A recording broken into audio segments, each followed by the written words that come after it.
Hello everyone. Good evening. Welcome to our SIA last minute revision app. Today we are going to discuss about the computer science paper 4 web technologies for B.Sc 6th semester. This class is organized by our SIA last minute revision. Thank you everyone first of all for joining, and as we said earlier, download the social media handles of SIA for the better results, for the better knowledge sharing, for the better documentation and the other things available with us. Please log into us and do the needful. So the current class will be for computer science paper 6 web technologies B.Sc 6th semester. For B.Sc 6th semester, the paper web technologies, where the examination is scheduled for 4th of June. That is in the just a day up from here we have our examination here, web technologies semester 6. Well, let us start with our paper pattern. So you have two sections, as you know this, as you are seeing this from the last 5 semesters. It's a common question paper pattern. You have part A, where you are asked to write any 8 questions out of 12. So 12 questions will be given with the internal choice, and you have to answer any 8 of it. 8 into 4 gives you 32 marks, dear. Okay, so each question carries 4 marks, 32.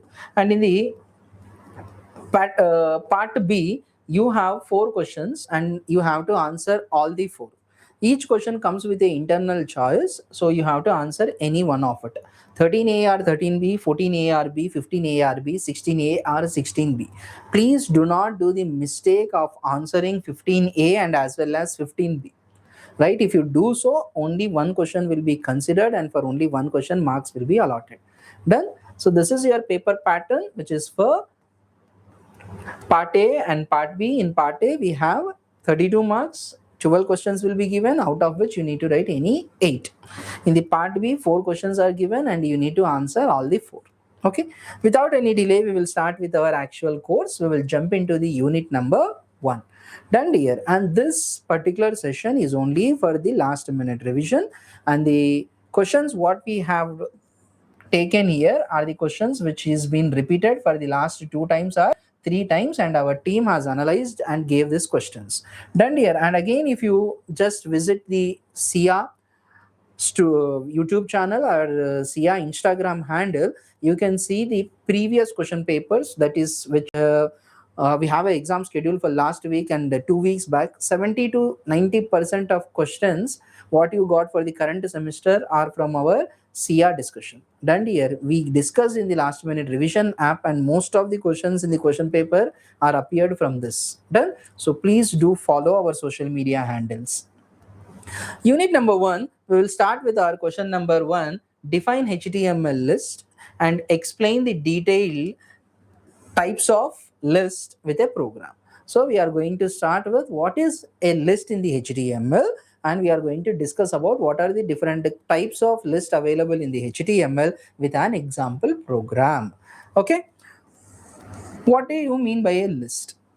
A list is used to display a group of related items in structured format on a web page.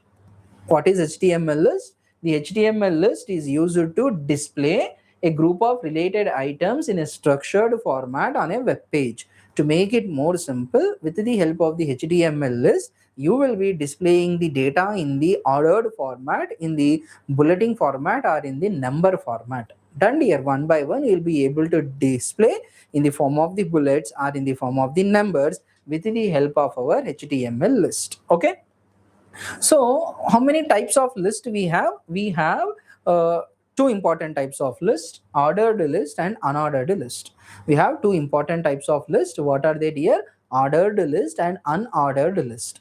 Let us start with the ordered list. What is an ordered list? Ordered list displays the items in a specific order. Ordered list displays the items in a specific order.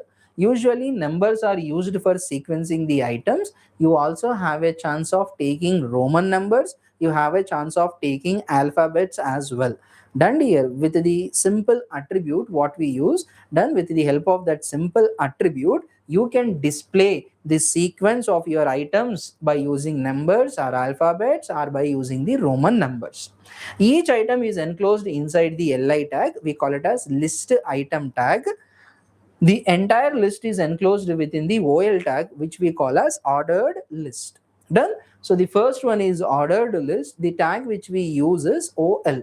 You know, inside the angular braces, we write our HTML tags. So the tag is OL. Ordered list displays the items in a specific order, and numbers are used usually for the sequencing of the items. You can also use alphabets. You can also use Roman digits. I'll show you how to do that.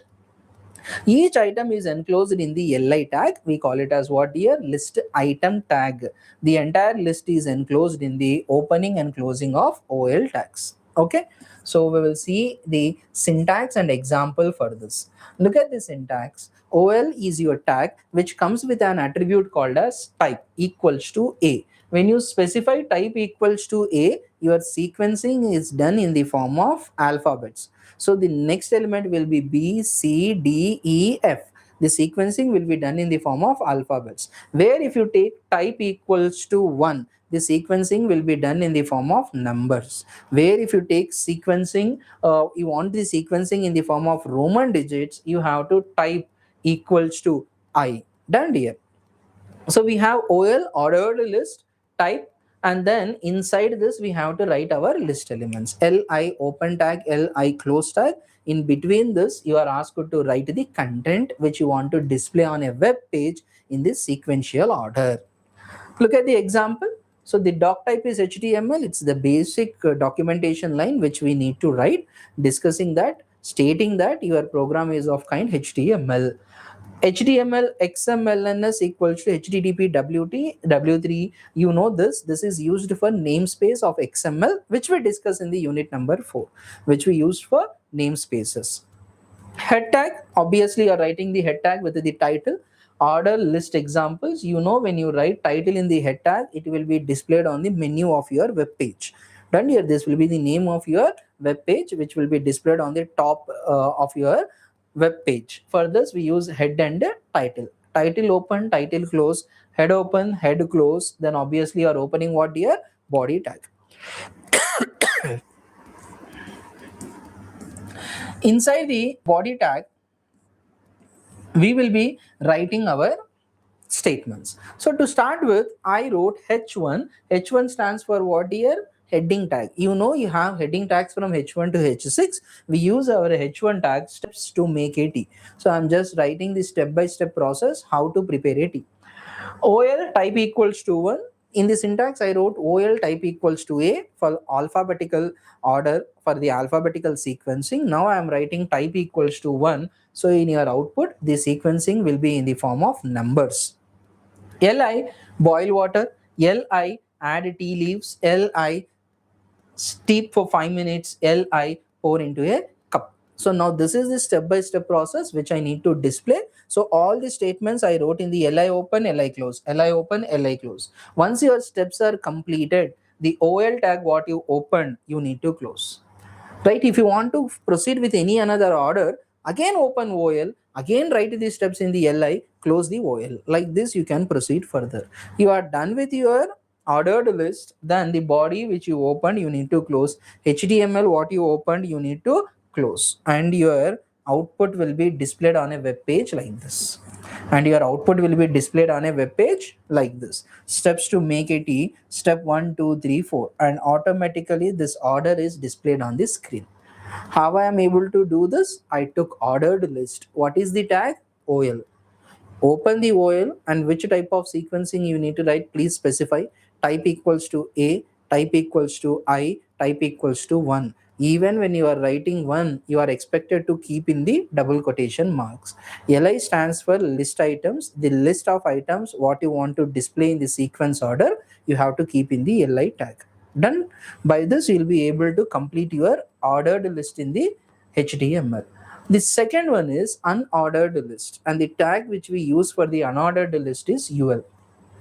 As I specified in the beginning, ordered list will display the elements in the sequential order by using numbers or alphabets or Roman digits, whereas when I go with the unordered list, we display circles, we display halo circles, or we display the bullets in the form of squares. We usually display the data in the form of bullets, and you use different signs for it. You might get halo circle, you might get a filled circle, you might get a filled square boxes. Done. Unordered list are bullet points to display items, whereas ordered list uses numbers to display the items. Okay, items are displayed without any specific order. There is no ordering for it. It will be displayed in the step-by-step process. That's it. Each item is placed inside the li tag. Same, the command remains the same. Only the command changes is ul. In ordered list we write ol, unordered list we write ul, whereas the list item tag remains the same, li. The entire list is enclosed in the ul tag. Done here. So we use unordered list, we use ul, and for the data, for the content to be displayed in the order manner, we take li tag. Look at the syntax. ul type equals to square. When I type the square, when I give the type as square, then you will get a filled black color filled squares as your bullet points. Or you don't specify anything, by default you will get circles. You don't specify anything, by default you will get circles. If not, you can also write DISC for same circle.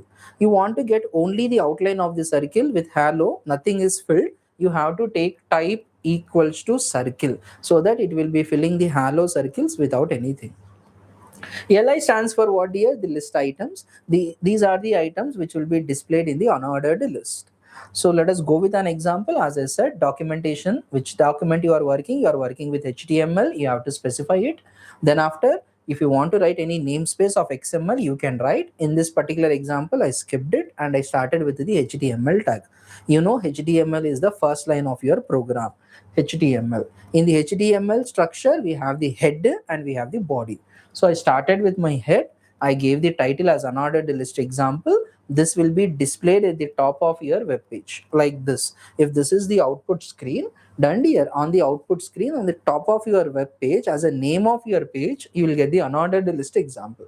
And how is this possible? Because you wrote this in the title. And even in the output, you got unordered list example, and this is because of h1 tag. Okay. So head, title, unordered list, you closed your head, then you have to open your body and you wrote your header tag h1 unordered list. This is what displayed on the screen because of writing h1. And you can see milk, bread, eggs, butter, which are displayed in the bulleting points done here. And how is this done? By using the ul. ul stands for unordered list, and the list of elements should be enclosed in the li tag. These are the list of elements which are enclosed in the li tag. Each content open, close. Each content li open, li close. Once the elements are done, the ordered list tag ul which you opened, you need to close it. Done. These are all paired tags which comes with opening and closing. Body open, body close. HTML open at the top, HTML is closed. Done here. By this, you are done with the unordered list. Okay, as I said, these are the two important lists which we need to learn, ordered and unordered list. We have also one more list which we call it as description list, right? The third one which is available is description list. Description list comes with the list element and as well as a description for that element. You'll have the description and you'll have the data for that description. It is very much similar like your side heading and answer. You have your side heading and you have your paragraph inside a side heading. No, same way you will get the answer for it. Okay, how do you do this? For this, we need to use a tag called as DL. OL ordered, UL unordered, DL is what, Nana? Description list. So description lists are used to display terms and their descriptions. Description lists are used to display terms and their descriptions. So the DT tag defines the term and DD tag defines the description. So what do you want to see as a side heading? Write DT. What you want to see as the information under that side heading, you can write it as DD. Okay, dear. So DT tag defines the term, DD tag defines the description. The entire list is enclosed within the DL tag. As entire list is enclosed in the LI tags are enclosed in the UL or in the OL, here DT and DD should be enclosed inside the opening tag of DL and closing tag of DL. So let us see the syntax and example for this. Remember, dear computer science students, whenever you are writing an answer, you are expected to write a basic definition, explanation of the concept, syntax, example with program. These are the 5 essential things which you need to do for sure. So we have the syntax, DL, DT we write the tag, and DD we write our description. DD close. DT again, if you want to go with the second term, you can go with the second term, CSS. And the description is again written with the help of DD. Once your terms and descriptions are done, the DL what you open need to be closed. Okay, so we'll go with a simple example. Documentation type is HTML. You open your HTML head title, you give your title which will be displayed as the name of your web page. Then you have to go with what your DL tag.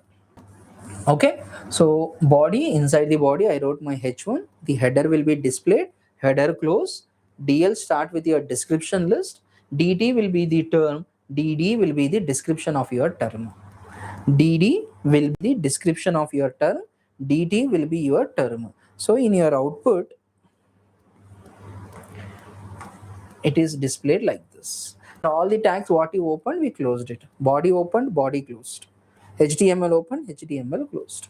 DL opened, DL closed. Done here, all the tags what you open, you need to close them, and your output will be displayed like this. Term, description, term, description, term, description. Done here. For this purpose, we use our ordered list, unordered list, and description list in the HTML programming language. So what do you mean by a list? It will be allowing you to display the list of elements in the ordered, in a sequential pattern. So for this we use ordered list, which displays the list in the form of numbers or alphabets or Roman. Unordered list, it will be displaying the list in bulleting points. Description list, which comes with the term and description, term and description. By this we have done with our question number 1 in the unit number 1. So we will go with our next important question. Then table tags. What are the table tags used in HTML, and how do you create a weekly timetable for a school or a college? So you are asked to write a program for creating the weekly timetable. Done. And again we are confirming you, we are only discussing the important questions unit wise, not the entire syllabus. This is only the last minute revision which is provided by our SIA. Explain table tags with its syntax. Write the HTML code for creating a weekly table. Right? So we will start with what is HTML table. HTML tables are used to organize your data in the form of rows and columns. So when you wish to see your data in a structured format, in the rows and columns, we need to take the table tags. Okay, so what are the components, what are the basic tags we need to create a table like structure is the very first one, table tag itself. So the table tag is defining the entire table. This tag defines the entire table. Okay, so all the commands what you are going to see now, all the tags what you are going to see now, you have to write them in the opening of the table tag and in the closing of the table tag. See, the entire table content we write in the opening of the table and we write in the closing of the table. This is the first tag which you need to remember. The second tag is TR tag. TR tag stands for what, dear? Table row. So we insert a single row into your table with the help of TR tag. So TR tag represents a single row in a table. And how do you do this? Open table, open TR, supply the content. Supply the first row content, then close the TR, then close the table. Okay, dear. So syntax, TR, row content need to be supplied, close the TR, by which you'll be able to create one row into your table. One row is inserted, but not the data into the row. How do you insert the data into the row? We have TH tag and TD tag. To insert the data into the row, we have TH tag and we have TD tag.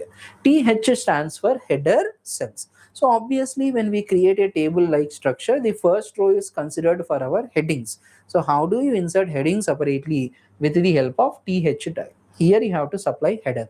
And from the second row, our natural data flows, our usual content flows. For this, we need to take TD tag.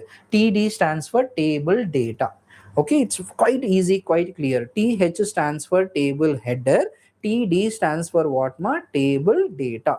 So if your data don't have any heading, don't write th, directly continue with the td. When you don't have any headings in your data, directly start with the td, no issues with it, right? And how do you write td? Specify your data, close your td tag. Okay dear, these four are quite important. There are other tags like t head, t body also. So when you want to group all the header tags in a single row, you want to insert all the header rows at a single go. In a single tag, you want to write all the headers for your 5 columns or 6 columns or 7 columns, you can take the help of t head. In the t head, you have to write the header rows again with the th only, again with the th only. But when you write th separately, one column head is inserted one time. So if you want to insert all the column headers in a single go, in a single tag, take t head. Same way, you want to insert all the body tags, all the data tags, td tags into a table in a single go, take t body. This tag groups the body rows of your table. And how do you do this? T body, body rows, T body, right? No need to worry. In 2 minutes, I'll explain all these tags with the help of a program. You'll get better understanding of all these things. T footer tag. If you want to display any footer row of your table, you have to take T footer tag. This tag groups the footer rows. So we have to write T foot. Again, you have to insert the data with the help of TD only, Nana. Any data insertion in the table will take place only with the help of TD. But you are separating them as head or you are separating them as your footer. For footer, you have to take T foot. Okay, so for this, I am just displaying a quite good program. Then before going into the program, just memorize this timetable. If you memorize this timetable and how do you get all these things, I will explain one by one with the help of a program. See, I have day 9 to 10, 10 to 11, 12 to 11 to 12, something like this timings. And I consider it as my header tag. And which tag we use for it? T head, TH. We use which tag ma? T head and TH. Now, Monday, Tuesday, Wednesday, math, physics, science, chemistry, English, biology, all these are rows of my table. And how do you insert the rows? We take the body tag and we take TR with the TD. We take the body T body tag, TR tag with the TD tag. Okay, and you can see the space in between each cell to cell. You can see the space between each cell to cell. For this, we use a tag called as cell padding. So when you use cell padding, you are defining the space between one cell with the another cell, cell to cell. And you can see the space between the content and the cell. The content and the cell, the space between the content and the cell, right? The content inside the cell and the border of your cell. And we do that with the help of cell spacing. We do that with the help of cell spacing. These are the major commands I used and I created a program for this. So we will start with our program. How do you write your program? You start with your HTML tag, which is mandatory tag, sorry, optional tag. If you want to write, you can write. If you don't want to skip, you can skip. No, HTML, you can directly start with the body tag. No issues with it. HTML open, head open, we write title, weekly timetable, close it. Head open, head close it. Now your actual content develops from the body tag only. So we have to write body. In the body, I wrote H1. H1 indicates what here? The header tag, right? You know H1 from H6. We have header tags. So this will be the main header, H1. And this is the way where I define my table, for which we need to take the table tag. Now when I'm defining my table tag, I have the attributes table border equals to 1. Now you will get a border to your table with 1 pixel. Cell padding equals to 4. Cell padding is used to display the content between your give the space between your content and cells. Cell spacing is used to give the space between one cell to the another cell. Okay, if you want to generate this space, if you want to keep space between two cells, cell to cell, take cell spacing. And cell padding is used to give the space between your content and cell border. Okay, width is equals to 20%. It indicates that when you have a screen like this, 20% of your screen is occupied and your timetable is displayed only to the 20% of your screen. If you say width equal to 50%, when I have a screen like this, exactly to the 50% your timetable is displayed. For that we use this width. And where did I write all these attributes? Into your table tag. And all the content also I'll write in the table tag. The last tag which I'll be closing is table. When I want to create a table and when I want to create a table with the headings, I have to take T head. For this, we go with the TR, that is your first row. TH will be your data. TH is exclusively used for table heads. Done here. If you want to display the head in your table, we take the command T head. TR for row, TH is for your head. Just now we have seen, no, we have day, then we have timings 9 to 10, 10 to 11, 11 to 12, 12 to 13. Like this, we have timings. So all these things will make up the head of my table, the first row of my table. Once the row is created, you have to close your table row tag, that is TR. TR is your row tag. No, I opened it. TH is my heading. TR is closed. Heading is also closed. T head is closed. Now from the second row, the actual content will flow and we call it as the body of your table. So you are asked to open T body. So you are asked to open T body. And again, when you want to insert a row, the only command is TR. TR. Now you are not inserting your heading, you are inserting the basic data. So you write TD. This will be the first column data. Monday, math, science. Sorry, this will be the first row. Monday timetable. Monday, math, stat, English, then break, history, and PE.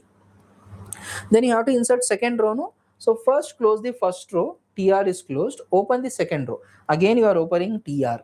Now, the second row contents need to be specified. That is the Tuesday timetable. So Tuesday, physics, chemistry, biology. All these things are enclosed in the TD open, TD close. TD open, TD close. Once all the rows, all the data is inserted, what are you supposed to do? The TR, what you opened, you need to close. Okay. Then go with the third day, Wednesday. TR is your row. TD is your data flow. TR, TD. TR, TD.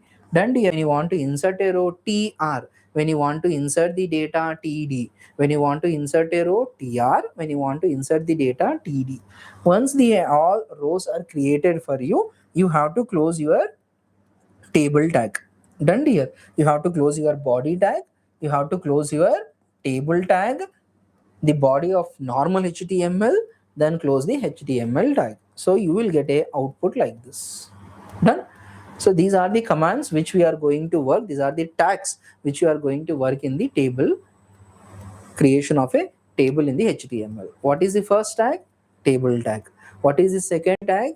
TR tag for your rows. The third tag is TD. TD is used to fill the data into each and every cell. These are very important things.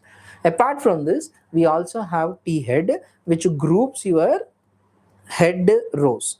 T body, which is used to give the body for your table, and T foot, which gives the footer row for your table. Okay, so this ends your question number 2. After this, we will have to proceed with our question number 3, the last question of your unit number 1. What are they explain the various types of forms and the form controls available in your HTML page. Quite an important question. Done here. So what do you mean by HTML form?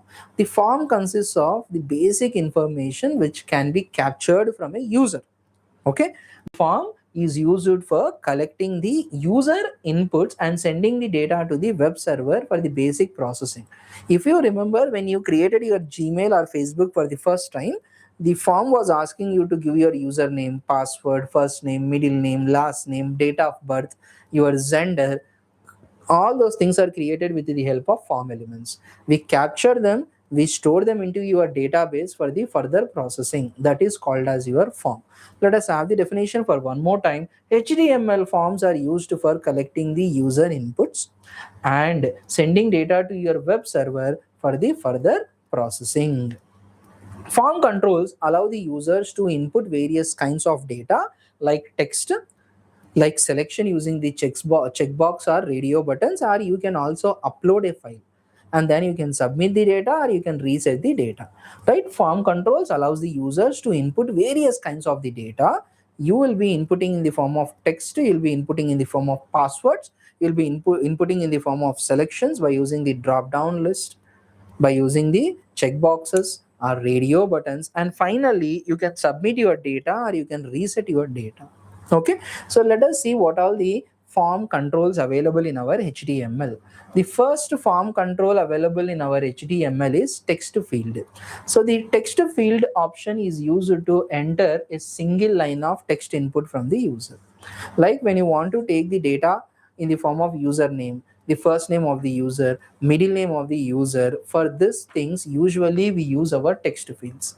Text fields are used for entering single line of text input. And how does the example look? Very simple, dear.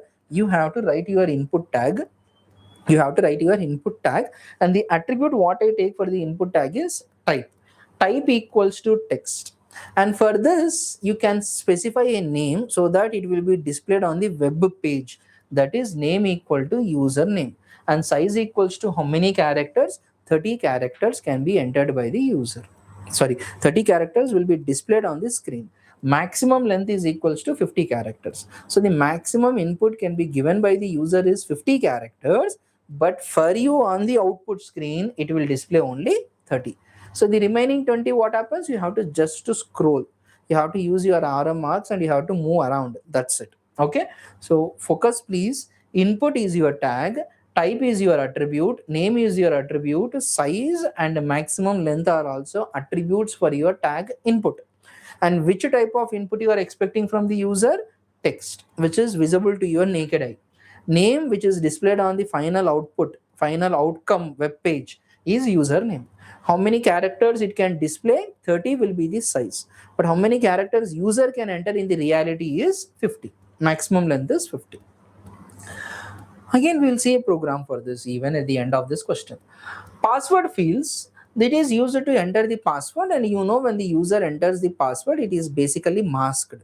Then the password is not visible to anyone. When you type it, it is displayed as a dark circle. It is masked.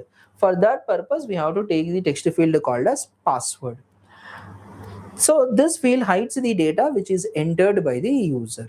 And again, the syntax or the example looks very much similar to your first one, Nana. The only simple change is input is your tag, type equal to password. So if you want to display the data, if you want to see the data what is typed by the user, you have to take your input equals to text. So the data will be displayed to everyone. Done. And usually we give it for the username, first name, middle name, last name. If there is anything which need to be hidden from the others, then here like password, we have to take the type as password. Name equal to password, display, this will be the display name on the output, and maximum length is equals to how much, dear? 20 characters. If you want to keep the size tag, you can, sorry, size attribute, you can also give the size attribute, no problem with it. After this is the text area which is used to give for the multiple lines. This is text area which is used to take multiple lines. Okay, like the comments at the end. For the feedback, we give a tabular column. No, I will give empty space. No, dear. There you can type your feedback. There you can type your comments. For that purpose, we take the text area, which is used to enter multiple lines. When there is a need where user need to give the large content to your web server, then you have to take your text area. Text area, name equal to comments, rows equals to 5, columns equals to 40. So it will be displayed with 4 rows and 5 columns. Again, you don't have any borders for it. You can simply type your data. It comes with a size of 5 rows and 40 columns. Okay, text area open, text area close. Text area, name equal to comments. Always when you write name, it will be the display name on your final output. Rows equals to 5, columns, calls equals to 40, text area. And again, if you see all the tags, even when I'm writing the number, all the attributes, even when I'm writing the number, I'm writing them in the double quotation marks. Make sure you also write double quotes. Fourth one is checkbox. You know the checkbox, multiple options will be displayed on the screen, out of which you are supposed to select one or more. In such cases, we use our checkbox.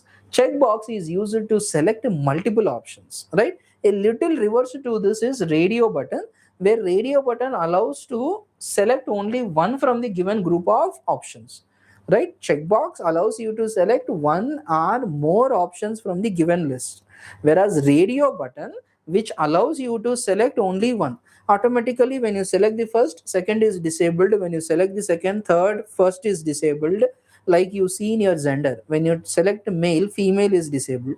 When you select female, male is also disabled. When I ask you what are your skills, you already learned C, C++, Java, DBMS, and you are learning HTML. So I'll give you 5 options. Any options you want, you can choose, or one option you want, you can choose. For this, we use checkboxes, which allows you to choose multiple options. Radio button, which allows you to choose only one option. And how does this work, right? We have to take the same input type. See, when you write input type equal to text, you are entering the text. Input type equals to password, your data is masked. Input type equal to checkbox, now the checkboxes will be displayed, and by using the options we can give the different types of checkboxes. Name equal to subscribe, this will be displayed on the output screen here. Value equal to yes, same way you can give multiple values. Radio buttons, as we said, it is used to select only one option. And how does the example or the syntax go? Input type equals to radio, there you wrote checkbox, here the type is equals to radio. Name equal to Zender, value equal to male, you can also give one more value, value equals to female. Done. Same tag you wrote for one more time, but the value is female here, value is male. Okay, go with the next option to be given to the user. Input type equal to radio, name equal to Zender, this name should match ma, value equal to female and female. Now you will get a radio button with 2 options, you have to select any one out of it. After this, we'll have a selection list, which we also call as a drop down list, scrollable list, or a simple list. Done. For this, we take the selection list. It allows the users to select from a list of items. Done. And it can be drop down, as I said, it can be simple, or it can be scrollable. So you can just scroll, multiple options are available, or single option, right? 3 4 options are available and displayed to you directly. If not, you click one, default value will be given there, and you can go with the next things right now. Okay, we'll wait for 5 minutes, right? Just give me 5 minutes break, I'll come back.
So sorry for the interruption after the break. Done dear. I was talking about this selection list, the last form control. Okay, selection list allows the users to select a particular element from the list of items. And there are three types of selection list: drop down, simple, scrollable. In the drop down, what happens is you'll get one element selected by default, and you have to just click the down arrow mark so that you'll get the other list of elements. Simple, if there are 10 options, all the 10 options are displayed. If there are 5 options, all the 5 options are displayed for you. Whereas a scrollable, if there are 5 options, only 3 will be displayed, other 3 you have to scroll. For the other 2 you have to scroll. In such cases you have to take this scrollable. Okay dear. Let us go, how do you do this? For this we need to use the command select, tag select, give the attribute as name equals to country, option value equal to USA, and display option is USA. Close the option.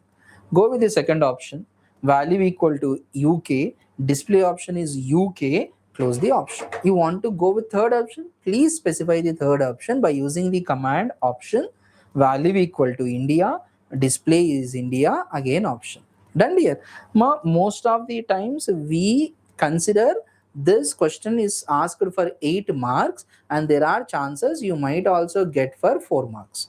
Usually we go with this for 8 marks, and you have a chance of getting it for 4 marks also. Okay, we expect this question in the question paper, whether it is in the part A or whether it is in the part B, but most preferably we expect it for 8 marks. Okay, the last two form controls what we have is submit and reset. Submit button is used to send the entire form data filled by you to the server. The entire data filled by you, it may be checkbox, radio button, selection, or uploading a file. Everything what you do will be sent to the server with the help of submit button. Once the form is filled and you want to refill everything, you want to reset everything, then you have to go with the another form control, the reset button. With the help of reset button, we will be clearing the entire form. Okay, and both of them, the syntax very similar: input type equal to submit, type equal to reset. Value will be the same thing what is displayed on your web page. You can write value equals to submission, you can write value equals to clear. Like this you can write, no issues with it. These are the two things which will be displayed on the web page. Type is mandatory. Type decides what is the nature of your button. Okay, we'll have a quick revision. The form controls in the HTML, right here with a simple diagram I'll be able to show them, right? We have the text field first. Text field is used to enter a single line of text. Text field is used to enter a single line of text, username, and the text box will be displayed like this. When you type, the information is displayed.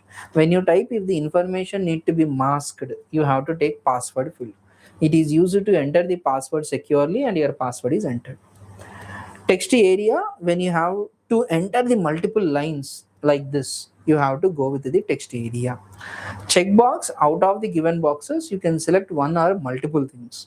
Radio buttons, out of the given options you have to select only one option. You can have any number of options in the checkbox and the radio button. Checkbox allows you to select multiple options. Radio button will allow to select only one. Selection list, you'll have a list of elements like this, and this is the drop down list. You click, you'll get the other options like UK, India. The other options which we have given in the program will be displayed on the screen. Submit button is used to take the entire data to your server. Reset button will reset the entire page. Done here. Thank you. By this we will be closed with our unit 1. No, I have one more question for the unit 1. Sorry, I have one more question for the unit 1. What are the different types of style sheets, and discuss various types of style sheets, which has been asked for one time in the last year. Done. So style sheets, you know CSS, right? Cascading style sheets, which is used to design your web elements. HTML is used to create HTML elements only. Web elements can be created by using the HTML. When you want to beautify the elements of HTML, you have to take CSS. We call it as cascading style sheets. And there are three types of cascading style sheets. Right here, we will see one by one. So cascading style sheets is a style sheet language used to control the look and layout of your HTML web pages. Usually HTML is used to insert the elements, create the elements, but when you want to beautify them, we have to take CSS. HTML elements, what we created in your web page, can be made colorful, can be changed. You can change the font of it, spacing and alignment of it with the help of CSS. So we have three types of CSS. As I said, the very first one is inline CSS. In the inline CSS, you are applying the cascading style directly to the HTML element. In this, styles are applied directly to the HTML elements using the style attribute. Any tag you take, you will apply the different style to it with the help of the style attribute. This method is used for quick and localized styling. Okay. Syntax: tag style equals to property with value, color with font with value. Done here. Like this we have to write. So we have property and value. Content, whichever content you want to display and highlight, you have to write them in this tag. It may be H, it may be paragraph. Done here. Look at the example. Document type of HTML, and you go with the head tag, title, what title you want to display on the web page, close the head, open the body. Now H1 tag, usually it is displayed in the header. Now I want to make it little more beautiful, or I want to change the color of it. Then H1 is the basic tag you write, and content will be displayed on the screen. You close the H1 tag. This is usually what you wrote till now, but you can beautify them with the help of style equal to color colon blue. What is color property, what is blue value of it, and semicolon is mandatory right here. Now paragraph tag also I have. Paragraph style equals to font hyphen size equals to 20 pixels with a semicolon, which is mandatory. This is property, this is value. Color colon green, and everything is enclosed in the double quotation marks. Color is property, green is your value. And what is the display content? This paragraph is styled using inline CSS.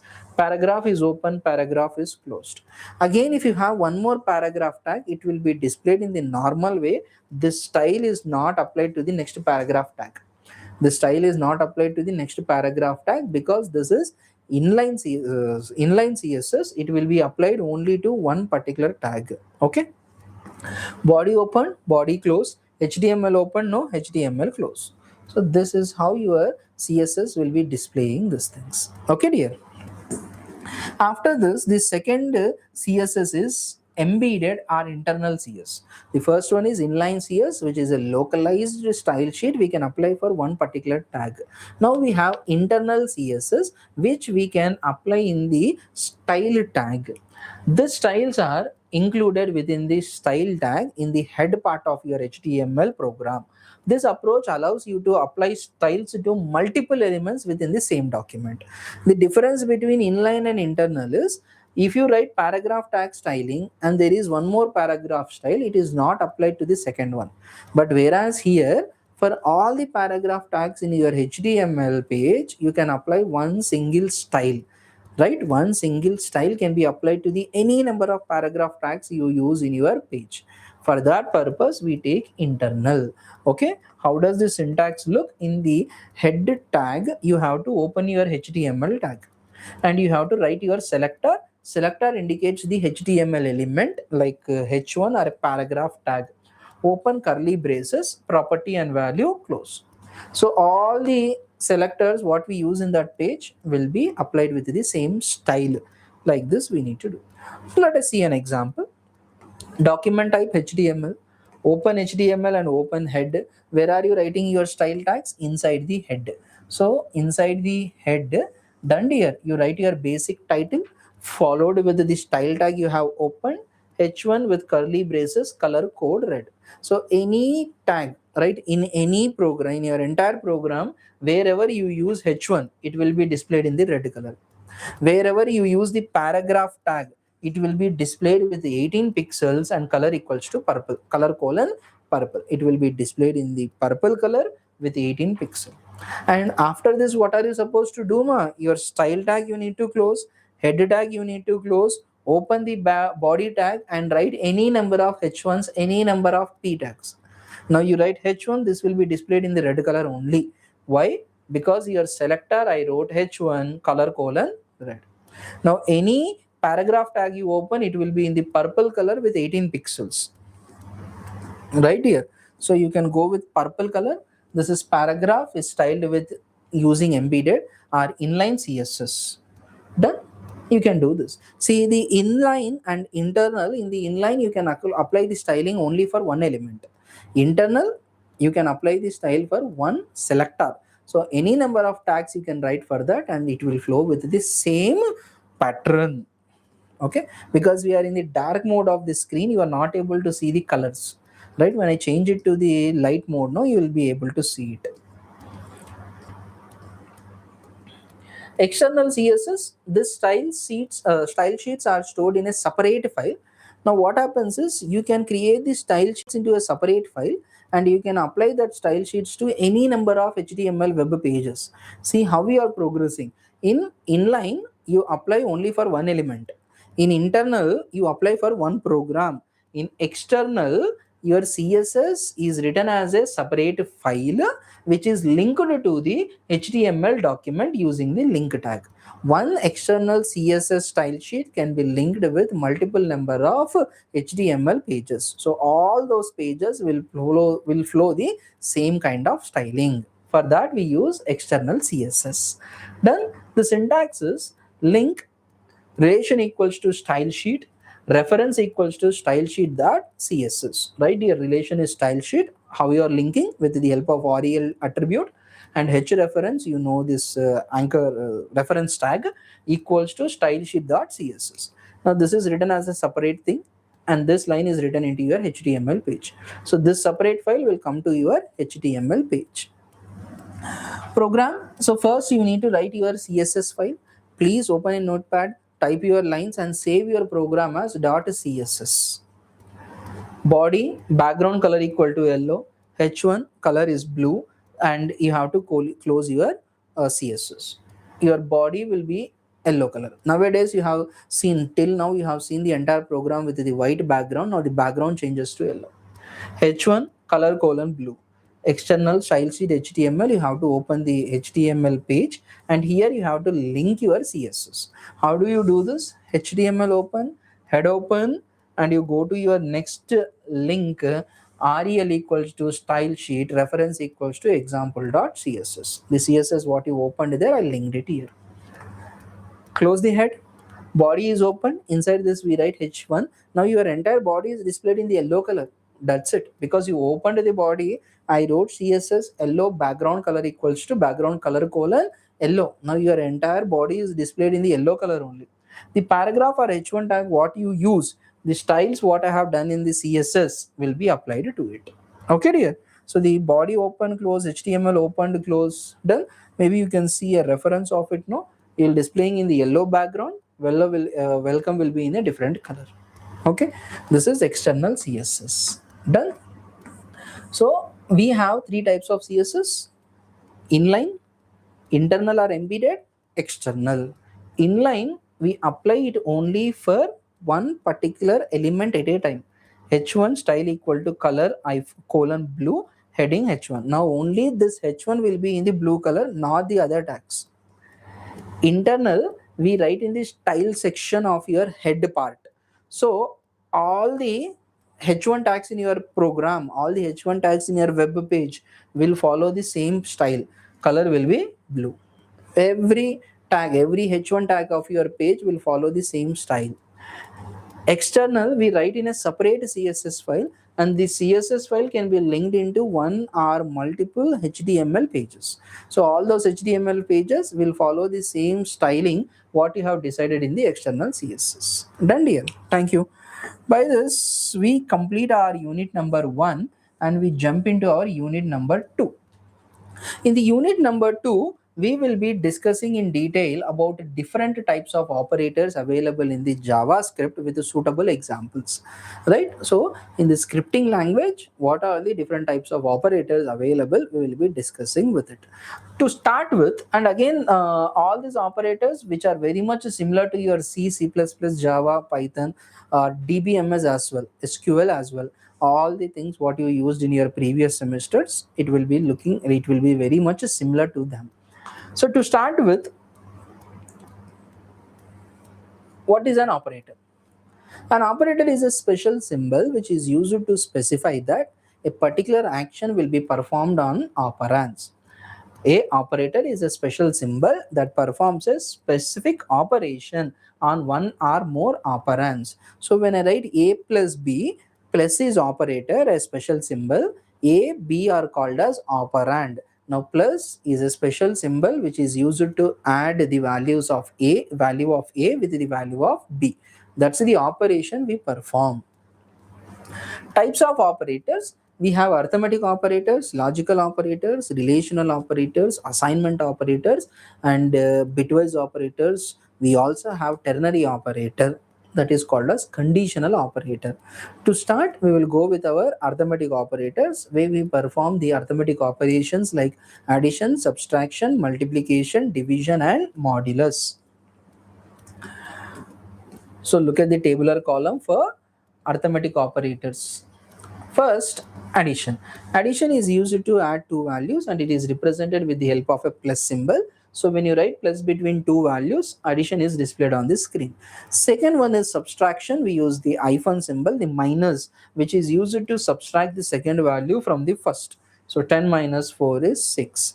Then we use multiplication. For this, we use a special symbol called as asterisk, which is denoting the multiplication. So when you write 7 asterisk 2, it indicates 7 is multiplied with 2 and your output is 14.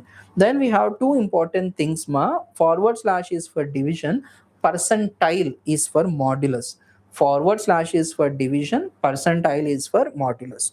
What is the difference between the division and modulus? Is division will return the quotient as your value, modulus will return the remainder as your value. Considering all of them are integer values, no floating values, no decimal points. So when you divide 10 percentile 3, 10 is divided by 3 and 10 is not a perfect divisor of 3 kada. 10 is a not perfect multiple of 3. So when you divide 10 percentile 3, the remainder will be how much 1. The remainder will be how much 1. That is displayed with the help of modulus. Whereas when you divide 9 by 3 or 10 by 3, the quotient will be 3. That is displayed with the help of division, forward slash. So when you wish to see the quotient as your output, take forward slash division. When you wish to see the remainder as your output, take modulus, that is percentile. Okay, first set of operators. The second set of operators what we have in HTML are, sorry, I also have exponential, increment and decrement under the arithmetic. Exponential is used for the power.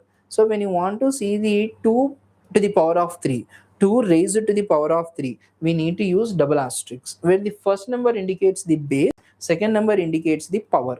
First number indicates the base, second number indicates the power. So when you write 2 asterisk asterisk 3, it indicates that 2 raised to the power of 3, 2 into 2 into 2 gives me 8.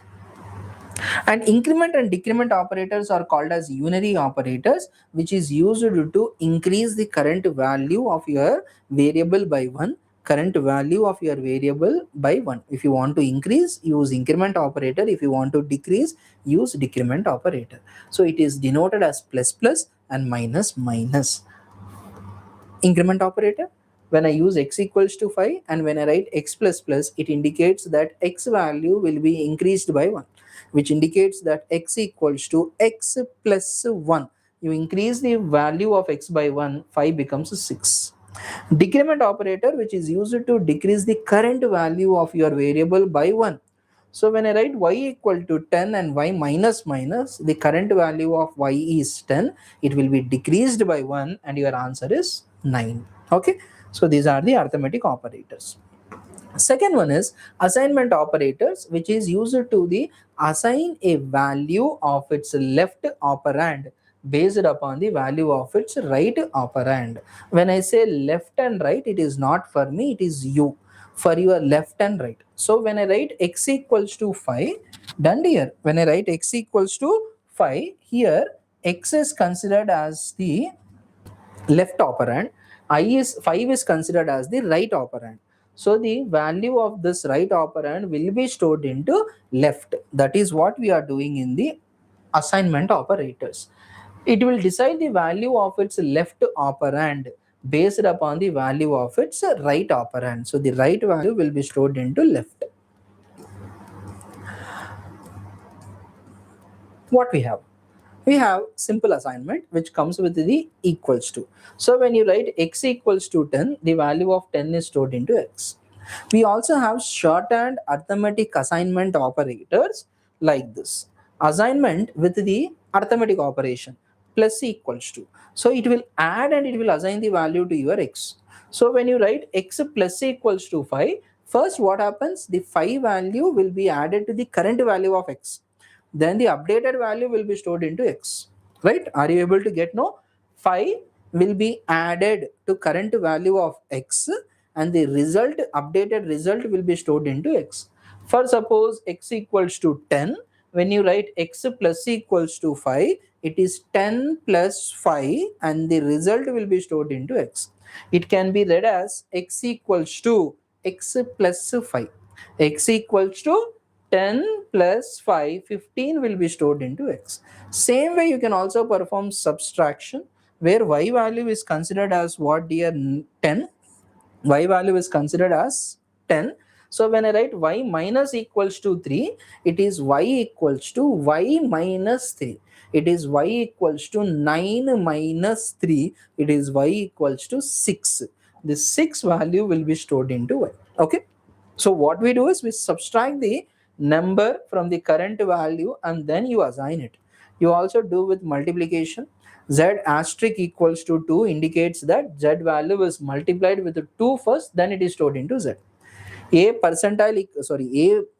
forward slash division equals to 4.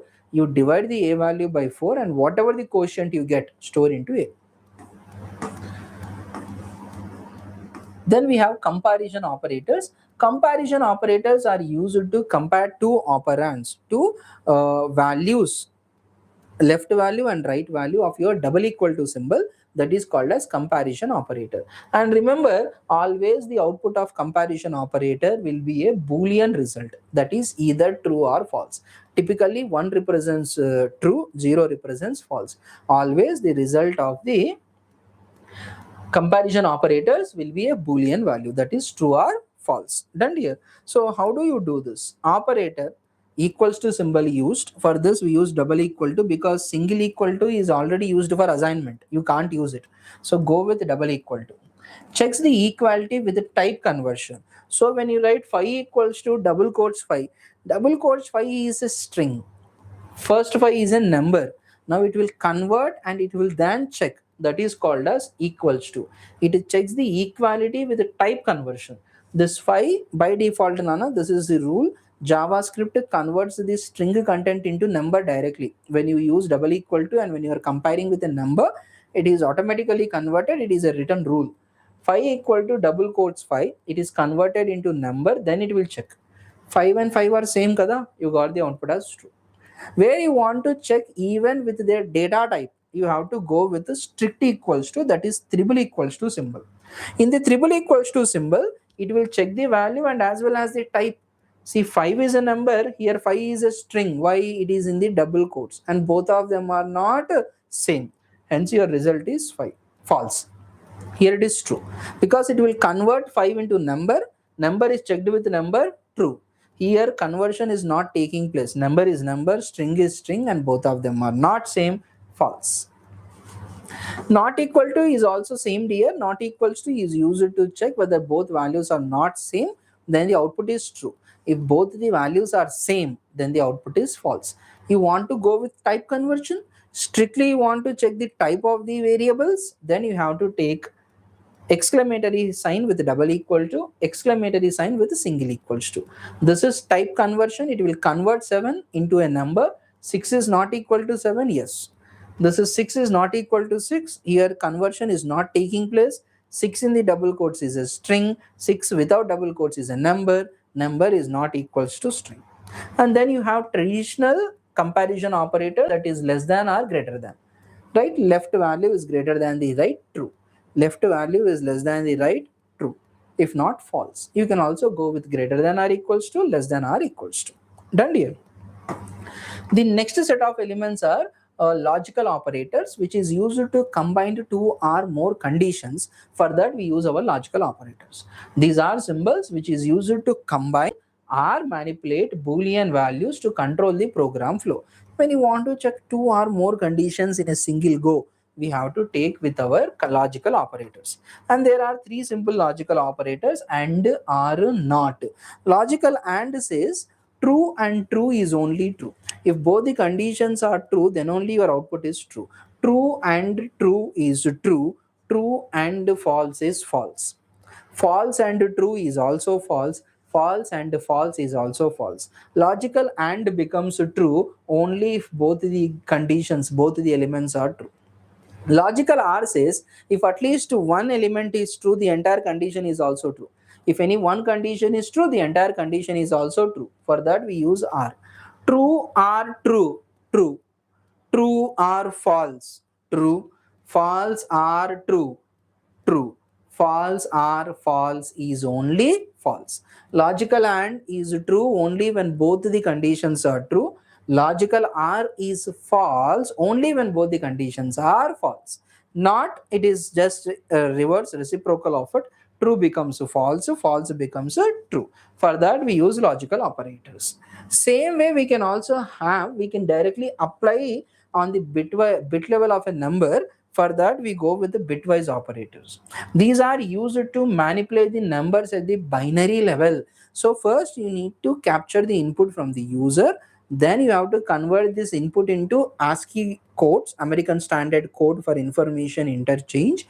We have to convert high level to low level. We have to convert your decimal numbers into binary. Then you have to apply on them. Okay. The logic remains the same again. Logical and true is only true. That is 1 and 1 is only 1. 1 0 is 0, 0 1 is 0, 0 0 is also 0. So in my example, when I write 5 and 1, you don't consider them as a 5, you convert 5 into decimal. Then you convert, sorry, binary. You convert 1 into binary. Then you apply. You'll get the answer as 1. You'll get the answer as 1. So binary value of 5 is 0101. Binary value of 1 is 0001. And when you apply the logic as true and true, true and false, false and true, you'll get the answer as 1. Same way, bitwise are. You convert 5 into binary first. You convert 1 into binary first. Then you apply the logic. True or false is true. False or true is true. False or false is only false. You'll get the answer as 5. Okay. XOR is very much similar to your magnetism, dear. True or true is false. False or false is also false. When both the bits are same, your result is false. Like your magnetism, like poles repel, unlike poles attract. Okay. True or false is true. False or true is also true. Okay. Bitwise XOR says if both the bits are same, your output is false. If both bits are identical, your output is false. If both bits are different, then your output is true. Not, which converts the 0 to 1, 1 to 0. Left shift, your bits should move to your left hand side. Right shift, your bits will move to your right hand side. So the bit number 3, right, will come to the first position when I write left shift to 2. Bit number 4 comes to second position. Bit number 5 comes to third position. When I say right shift 3, fifth bit goes and sits in the 8th bit, 5 plus 3. Fourth bit goes and sits in the 7th bit. Third bit goes and sits in the 6th bit. The first bits are filled with the zeros. And you don't want to change the sign of your number. It should be positive. Even after changing, it is positive. It is negative. Even after changing, it is negative. You have to check zero fill right shift. When you do this, your bit like positive or negative is kept safe. right here, then you can perform your task. The sixth one is ternary operator. This is what I was calling as conditional operator. Done. The ternary operator consists of two operators and three operands. It consists of two operators and three operands. The symbol is question mark with a colon. The symbol is question mark with a colon. Done here, which is also called as what ma? Ternary operation. And how does it works is, first you need to write a condition. You have to just test the condition. If the condition is proven to be true, expression 1 is executed. What about expression 3? Skip it, ignore it. If the condition is false, expression 2 is only printed. What about expression 3? Ignore it, leave it. Done. Out of these two expressions, only one expression is evaluated based upon the condition. Like this, if x value is greater than 10, your output will be greater. If the given x value is less than 10, your value will be smaller. Only one is executed out of this two. Done ma? So this is your operators. We have arithmetic operators: addition, subtraction, multiplication, division. We have comparison operators: double equal to, equals to, and not equals to. We have bitwise operators, logical operators, assignment operators, and special operators like this. Okay, we'll go with our second question of unit number 2. Explain control statements in Java with a syntax. Basically, we have three types of control statements: conditional or branching, looping or iteration, and jumping. So we start with our control statements. And what do you mean by the control statements? It is used to manage the flow of your program. Usually any program you consider, it will be executed in the sequential order, but when you want to change the sequence of these programs, we take the control flow statements. The first control flow statement is conditional statements, or decision making statements, or branching statements. We have simple if else if, and switch with the cases. In the simple if, you are supposed to test a condition. If the condition is true, a block of the code is executed. If the condition is false, a block of the code is never executed. That's it. Simple if, it executes a block of code only if the specified condition is true.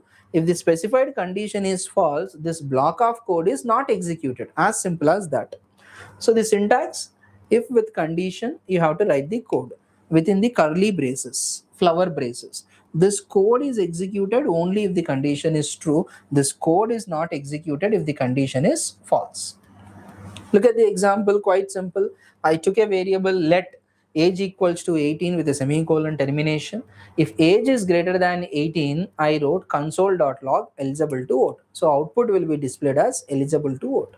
If the value given by the user is not 18, suppose if I take let age equal to 16, 16 is greater than or equal to 18? No, and this particular block is never executed. Okay, I know what to do when the condition is true. I don't know what to do when the condition is false. I am blank. When the condition is false, I am not doing anything. Even when the condition is false, there should be a block to be executed. If you feel the same, then you have to go with if else. If else comes with one condition and two blocks: if block, else block. Check the condition. If the condition is true, if block is executed. Check the condition. If the condition is false, else block is executed. This is similar to your conditional operator in the last question. So it executes one block of the code when the condition is true, and it executes the another block of the code if the condition is false. So you are giving one question, two options, only one will be executed out of it: if or else. If you have to write a condition, then this code is executed. If the condition is false, then the else code is executed. Only one out of two. Let us go with this example. So let number equals to 5. If number modulus 2 is double equal to 0. See here I am using two operators, what we discussed: modulus, arithmetic operator, and this is 000 strictly equal to the comparison operator. Modulus will do what? It will divide the number and it will take the remainder as your output. So what is 5? What is number 5? 5 is divided by 2. When you divide 5 by 2, what will be the remainder? Remainder is 1. Now I am checking this 1 with 0. 1 is triple equal to 0? No. Condition is false. When the condition is false, you jump into else. What is the output? Console.log odd number. Is 5 odd number? Yes. And your result is odd number? Yes. You can check these types of conditions and you can make decisions with the help of if and else. Check the condition. If the condition is true, if block is executed. Check the condition. If the condition is false, else block is executed. Suppose you have multiple options, not just two, you have multiple alternatives, then you have to go with the else if. Else if statement comes with multiple conditions and multiple options, multiple alternatives. It checks multiple conditions and one after the another executes the block of the code for the first true condition only. You might have multiple conditions, but when the condition is true in the first case, that is executed. If it is false, I go to the immediate condition and I check. If it is true, only that block is executed. If none of the conditions are true, the last else block will be executed. Done, dear. So if condition, this code is executed, if the condition is false, I'm not directly jumping into the else, I'm taking one more condition with if. Done, dear. Else if a condition, because at the else you can never check a condition. Else is always the alternative of if, but you write one more condition here. Look at the example. For this example, let marks equals to 75. There is a variable, marks is 75. If marks are greater than 90, console.log grade is printed. Substitute the value. 75 is greater than 90? No. Then I'll go with what? Else if. Marks are greater than or equals to 60. Marks are 75. 75 is greater than 60. Yes. Console.log grade B is printed. When this condition is satisfied, you will never go to else. You will never check else. You will directly jump to the end of your statement. This is multiple conditions with multiple alternatives, else if. And you have more number of multiple options, dear, then else if might be lengthy, else if might be complex and confusing. Hence, we went with the last option, which is called as switch with cases. Switch with case is used to check multi-way branching based upon the value of an expression. So you have to accept one value from the user. You have to check this value with a multiple branching condition. So if any one of the condition is satisfied, it is printed. If none of the condition is satisfied, by default you'll go to the default statement. Let us look at the syntax. Switch with expression. Here I expect the user to give a value. For this value, we will write all the possible cases. For this value, we will write all the possible cases. So you have to go with the keyword case, value 1. If it is true, what is the statement you need to write? You have to write. See, this code is executed if the given expression is matching with value. If it is not matching, you'll go to the next option, case value 2. And this is executed only if the value is 2. Like this, you'll write 3, 4, 5. If none of them is matching, I'll go to default. And one more important thing, in between the case value 1 and 2, you see break. In 2 and 3, you see break. In 3 and 4, you see break. And finally, before default also, you see the break. Break is a jumping statement, which we see in the next immediate section. Break is a jumping statement which is used to jump from the current line of the program to the end of the block. If you don't write break, what happens is program will flow from 1 to 2, 2 to 3, 3 to 4, 4 to 5, and as well as default. All the cases will be printed on the screen. But I want only one case in the program. So if this is matching, I want to print only this. After this, I don't want to print any another case. Then what you are supposed to do? Break it. You'll jump from that current line to the end of the program. Let us see the end of the block. Not to the end of the program, end of the block. Let us see the example. Let day equal to 2. So I took a variable day and its value is 2 and I am checking them against the possible cases. Day equal to 2. Switch day. So what is day value? 2. Open curly braces, write case 1, case 2, case 3, so on. Case 1 colon console.log Monday, break it. Case 2 console log Tuesday, break it. 2 will be checked with 1, it is not matching, so I go to next case. 2 is matching with 2, it is matching, I will print Tuesday, and I will not go to case 3, case 4 or default. Why? I wrote break. When you encounter break, you have to jump from that particular line to the end of the block. If none of the given cases are matching, I'll go to default. And what is there in the default here? Invalid day. Okay, this ends your branching statement. That is the first part of your question. And the second part of your question is what are the looping statements in the HTML, in the JavaScript. Before going to that, a very quick revision. If else, checks the condition. If it is true, block is executed. If it is false, the block is not executed. If else, condition is checked. If it is true, there is a block. If it is false, there is a block. Out of two, only one is executed. Else, if you have a condition, you have a true case, execute the block. If not, you go with one more condition, you execute one more block. If it is not, you have one more condition, you execute one more block. If not, you have to go to the final else block. You have multiple conditions, multiple options. Switch and case, you have only one condition but multiple options, out of which you have to select any one of it. If none of the cases is matching, you'll go with the default.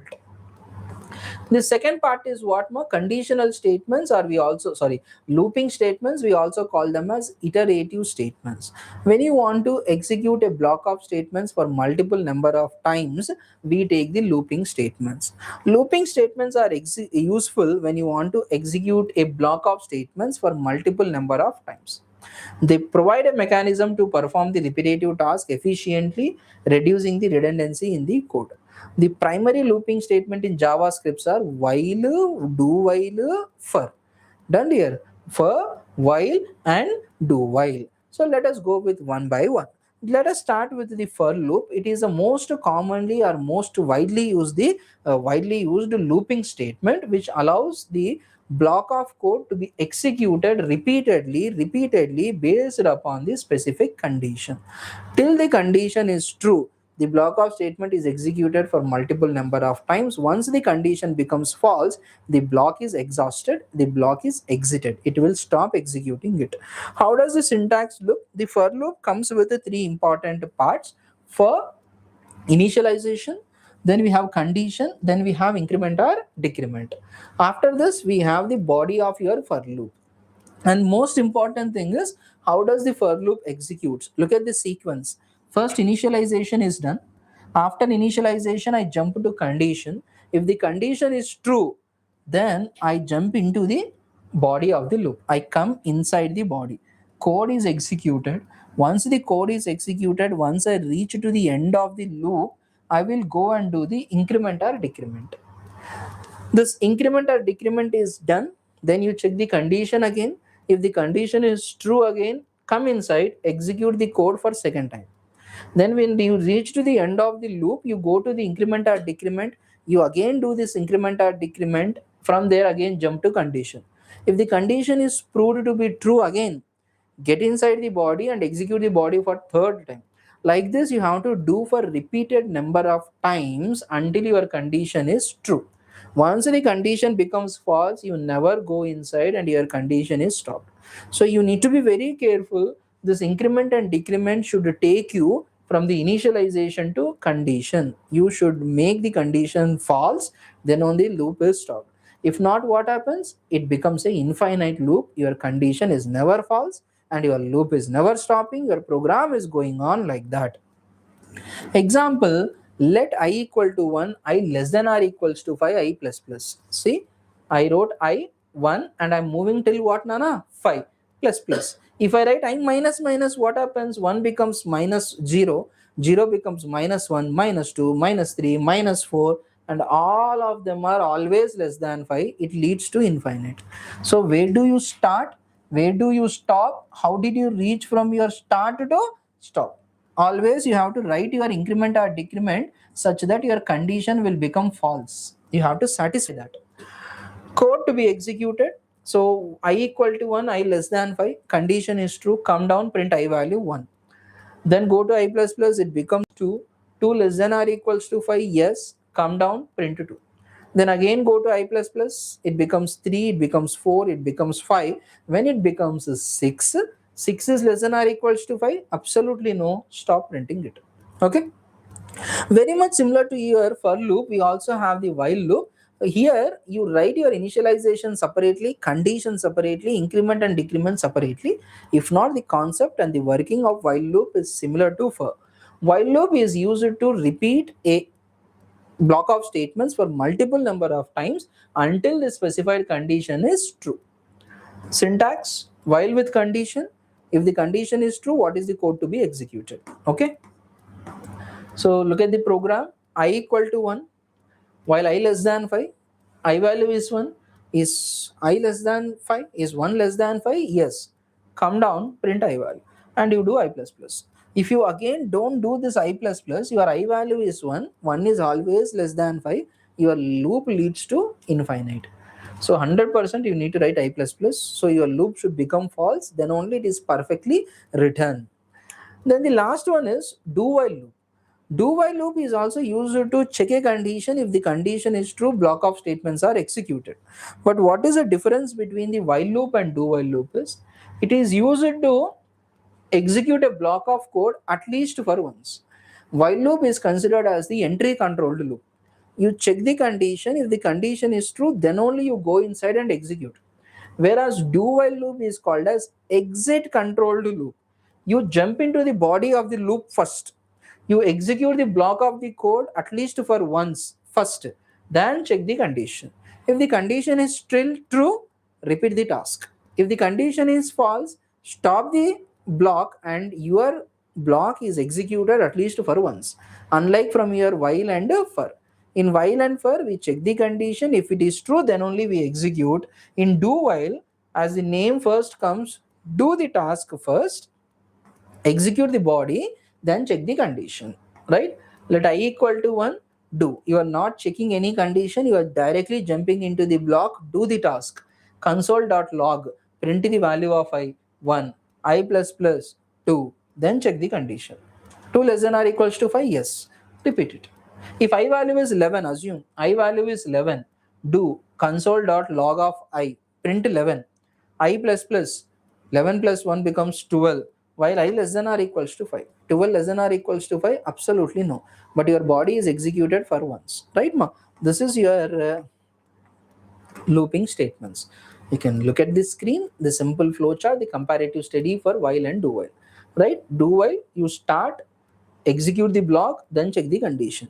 While, start, check the condition. If the condition is true, then only execute the body. Done.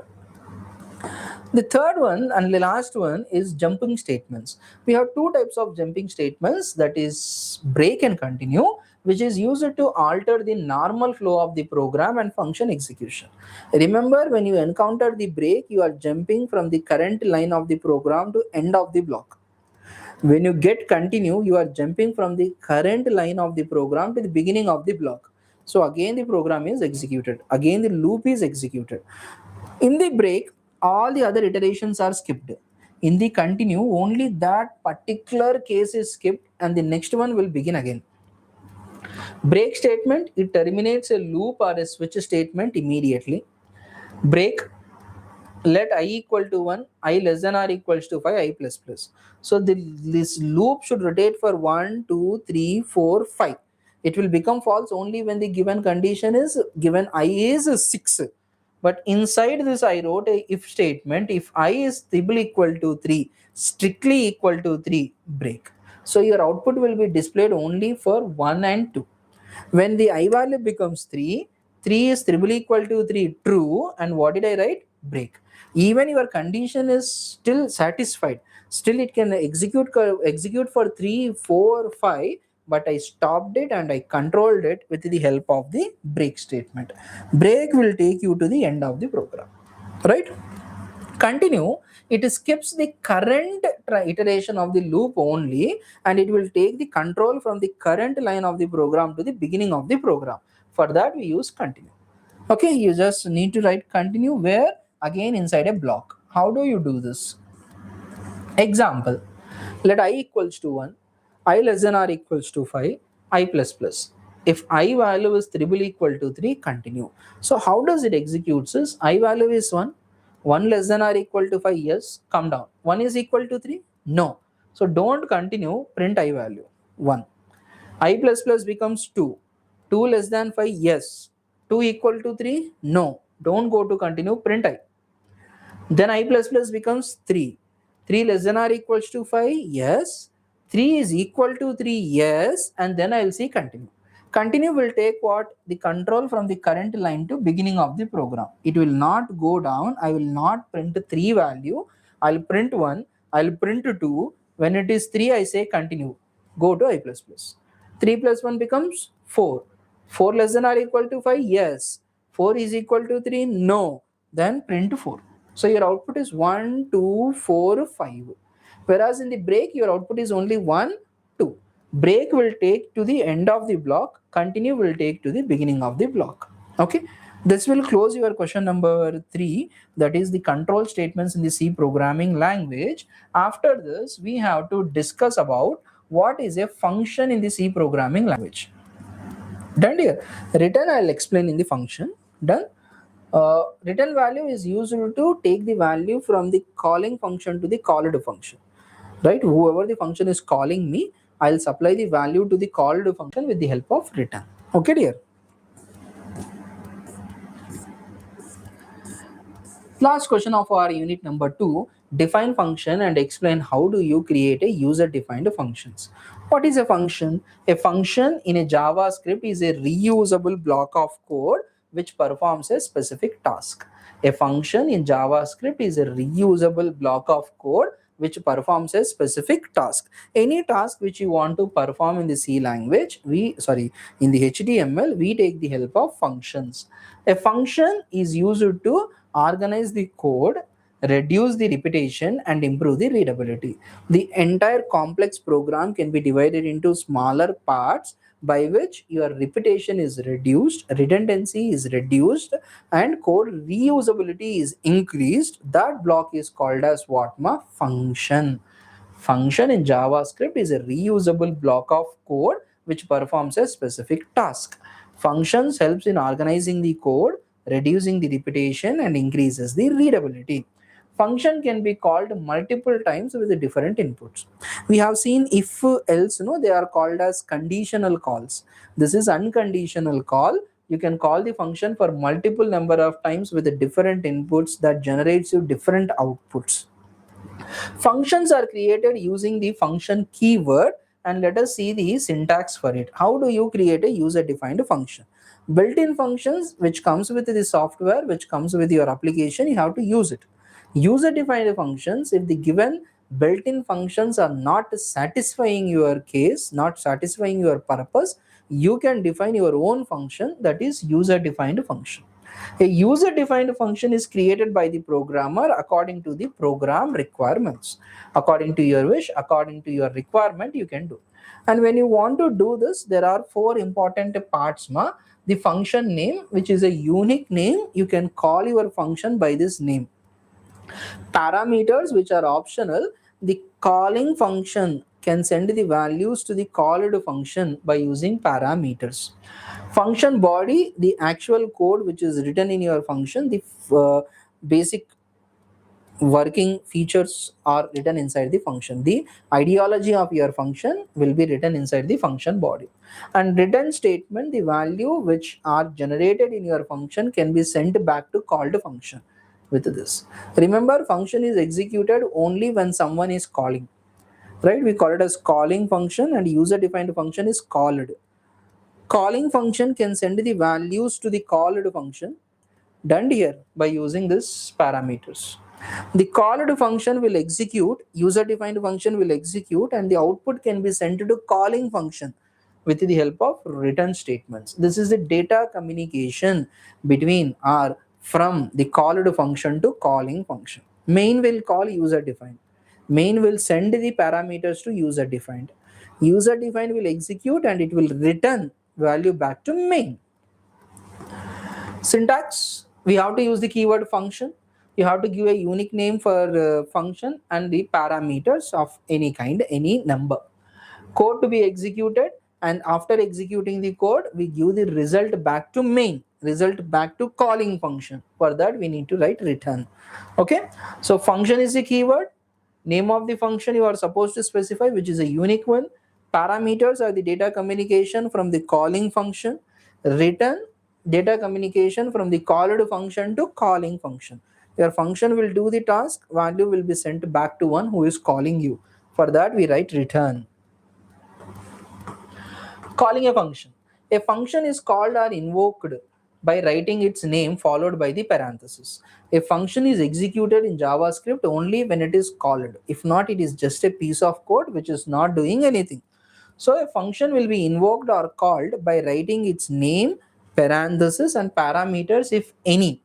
If the function expects the arguments, values are passed within the parameters like this. Function name, argument list, parameters, and if the values are required here, we will be supplying from the calling function. Whoever calling this fellow, they will supply the values to this. So function multiply x comma y, return x into y. So x comma y is expecting the input and you can supply it from the call like this. Variable result equals to multiply. The control will search for what is multiply. It's a function. 4 will be given to x, 5 will be given to y, and return x into y. Return is what? You have to supply the values to your call. So x into 5, that is 4 into 5, 20, it will be returned to result. And when you see the result value, it will be how much more? 20. So you can consider this as calling function. This can be considered as called function. So multiply is calling multiply, 4 is stored into x, 5 is stored into y. We will perform the task and we will return the x into y to result. So that will be stored as how much, dear? 20. Done, ma? So this ends your unit number 2. In the unit number 3, right? In the unit number 3, we will be discussing with arrays and multidimensional arrays. Right? We will be discussing about what is an array and what are multidimensional arrays. Let us start what is an array. I hope you know the basic definition of an array. Array stands for homogeneous collection of the data. Array stands for what? Homogeneous collection of the data. So when I talk about array, an array in a JavaScript is collection of multiple values stored under a single variable, but one basic rule is all the values should be relatable. All the values should belongs to same data type. That is your array. In JavaScript, it's a collection of multiple values stored in a single variable. It can store different kinds of data like combination of it. Numbers, strings, objects, or an array can be stored into the another array. Arrays helps in managing the data very easily, and multidimensional arrays done here. A multidimensional array is an array that contains one or more arrays inside it. Usually you have single dimensional, multidimensional, 2D arrays also. Two-dimensional will be stored data in the form of rows and columns. Multidimensional, you can store multiple two-dimensional arrays inside it. That is called as multidimensional. What is multidimensional? You can store multiple two-dimensional arrays into it. That is multidimensional array. Multidimensional array is an array that contains one or more arrays inside it. Done here. So how does an array look? An array will be usually stored in the form of rows and columns, and we call it as a two-dimensional array. So how do you create this? Let matrix, it's a simple variable name, equals to your array value should be enclosed inside the square brackets. Square bracket equals to, this is first row, second row, third row, and you are separating the elements by comma, you are separating the rows by comma. This is a basic syntax. How do you create an array in JavaScript?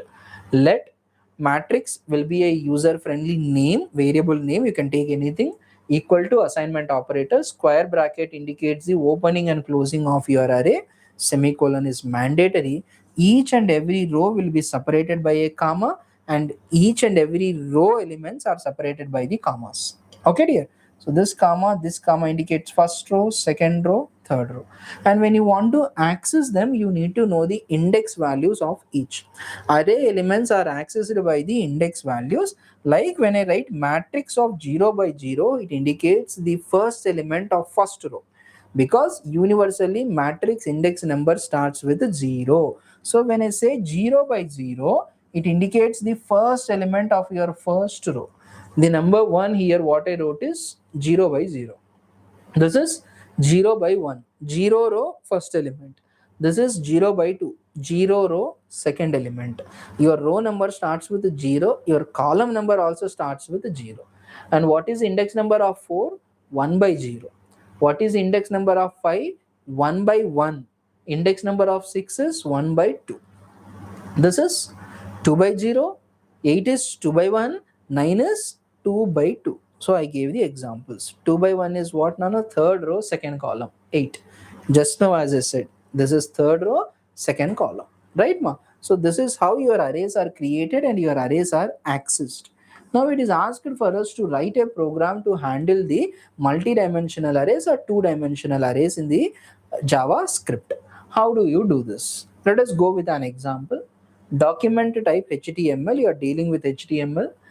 Head HTML, head, you have to write your title with a multi-dimensional array example. Then head, what you open need to be closed. So where are you writing your HTML tags? Inside the body tag.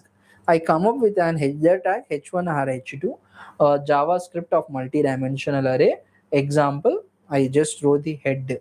Paragraph, click the button to display 3 by 3 matrix, and here I am calling a function. Just now we discussed about user defined functions. No, you are defining your own function called as display matrix. Now I gave a button which will display the content as show matrix, and when you click on show matrix, what happens, ma? This function is called, this function is triggered. Now we have to see where is this function, what is this function, right? Inside this function, see, I am just writing it in the scripting tag.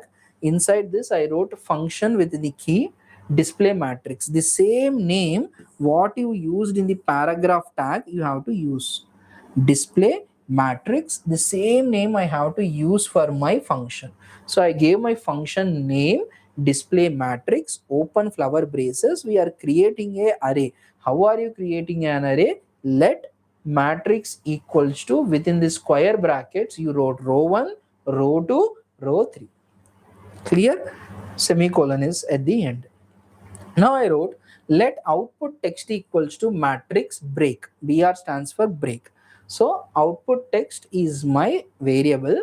Its value is matrix with BR. So it will jump into the next line automatically whenever you call output text. Now when I want to move around the each and every element of the matrix, I need to take the help of a for loop. So I wrote for let I equal to 0, I less than matrix dot length I plus plus. It indicates that I value is 0, I less than matrix dot length. What is matrix dot length? It indicates the number of rows present in your matrix. So whenever you write matrix dot length, the value of this matrix dot length will be the number of rows in your matrix, only number of rows, ma. I plus plus. So I plus plus, it is an increment. So if length is 3, I value is equal to 0, I becomes 1. 1 less than 3. Then it becomes 2. 2 less than 3. For this navigation purpose we use. So you are selecting each and every row of your matrix.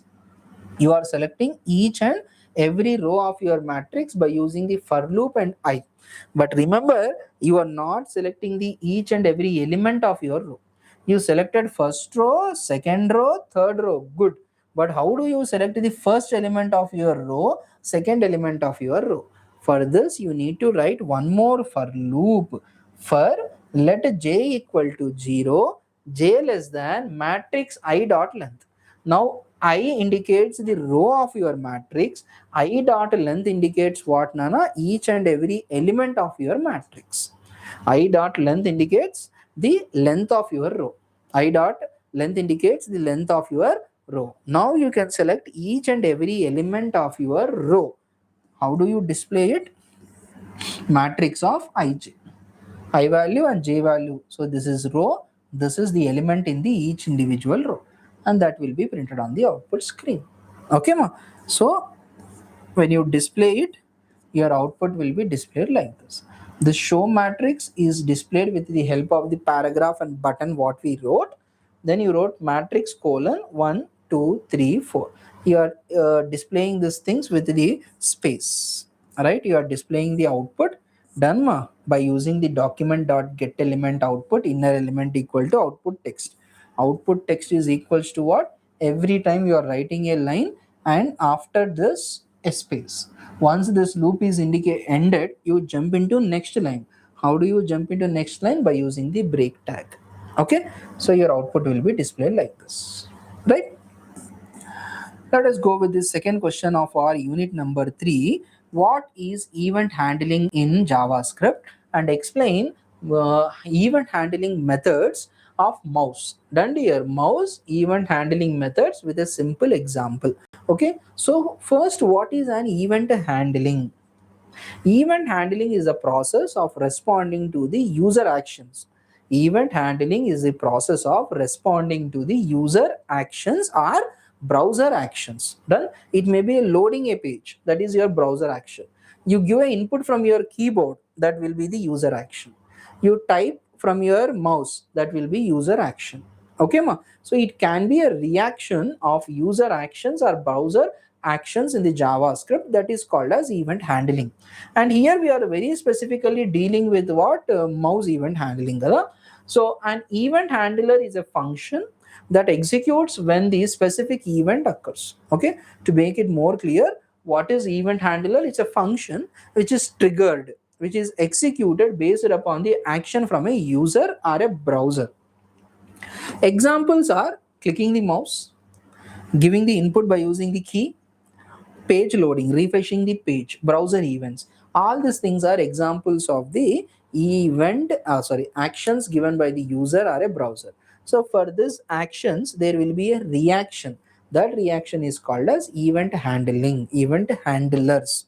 Now, mouse event occurs when the user interactions with the mouse. Any mouse action performed by you will have a reaction, that is our event handling. Okay, so let us go with what are the different kinds of mouse event handling methods we have. Mouse events are triggered when user interactions with a pointing device. It may be mouse or it may be touchpad. When user interacts, when user gives the actions with the mouse or a touchpad, then mouse events are triggered and a function is executed. Okay, these events are used to capture and respond to the user actions like clicking the mouse, hovering the mouse, taking the mouse upon a object is called as hovering, and moving the cursor from one place to another place. Done here. These are the basic events what you can do with the help of a mouse. So when you click a mouse, a event is triggered and it will do a task for you. When you hover a mouse, when you take the mouse on a object, that is a action done by you. For that, a event is triggered, a event is executed, and a function will perform a task. The most common mouse events are as follows. The very first one is on mouse down. So when you take a mouse on an object, when you take a mouse on a button, and when you click it, that is called as mouse down. That is called as what here? Mouse down. On mouse down. What is this? The mouse down event occurs when the user presses the mouse button on a element. You only press it. Before releasing it, the task is completed and the output is generated for you. That is mouse down. The on mouse down event occurs when the user presses the mouse button on any element. Syntax. Element dot on mouse down equals to function. See, you click the mouse, a function is triggered. That's the syntax. Very simple syntax. Let us look at a example program. So you write HTML for every program. You have your body and you have your head if it is required. And then here we go with the division tag div. In the division tag, I wrote on mouse down equals to this dot style dot background color equal to red. So when you click the mouse, automatically your entire background color will be changed into red. How did you write? This dot style dot background color equals to red. You are calling an element and it will change the background color of your page by red. Style equals to width colon the property and value nana. Style equal to width colon of 100 pixel, height will be 100 pixel, and background color will be blue. Right? All these things are done when you click on your mouse. So the display message will be click and hold me. The division tag which you open is closed. Done here. This will be the display text. Body open, body close. HTML open, HTML close. Okay. This programs what we are seeing here are available in our SIA app. Please subscribe to your SIA app. This entire notes, the programs and the solutions, all these things are available there. Okay, if you are not able to see the program clear, please subscribe to our SIA LMR. Download our application from our Play Stores. Now this is the window which is developed. The entire color is in the red, but this color is in the blue. And when you click on this, down here its color will be changed. Okay, why? Because you gave the option as mouse button, and this window size is specified by me, that is 200 pixels. The second event is on mouse move. Whenever you move your mouse, a action is triggered, right? Not for once. How many times you move your mouse, for the same number of times a action is triggered, that is mouse move. The mouse move event occurs when the mouse pointer moves inside an element. So you create a element, you move, function is triggered. You move, function is triggered for any number of times, every time you move. Element dot on mouse move equals to function. This function is triggered and the body of the function will be executed. You close your on mouse move element. Okay, so let us see the example for this program.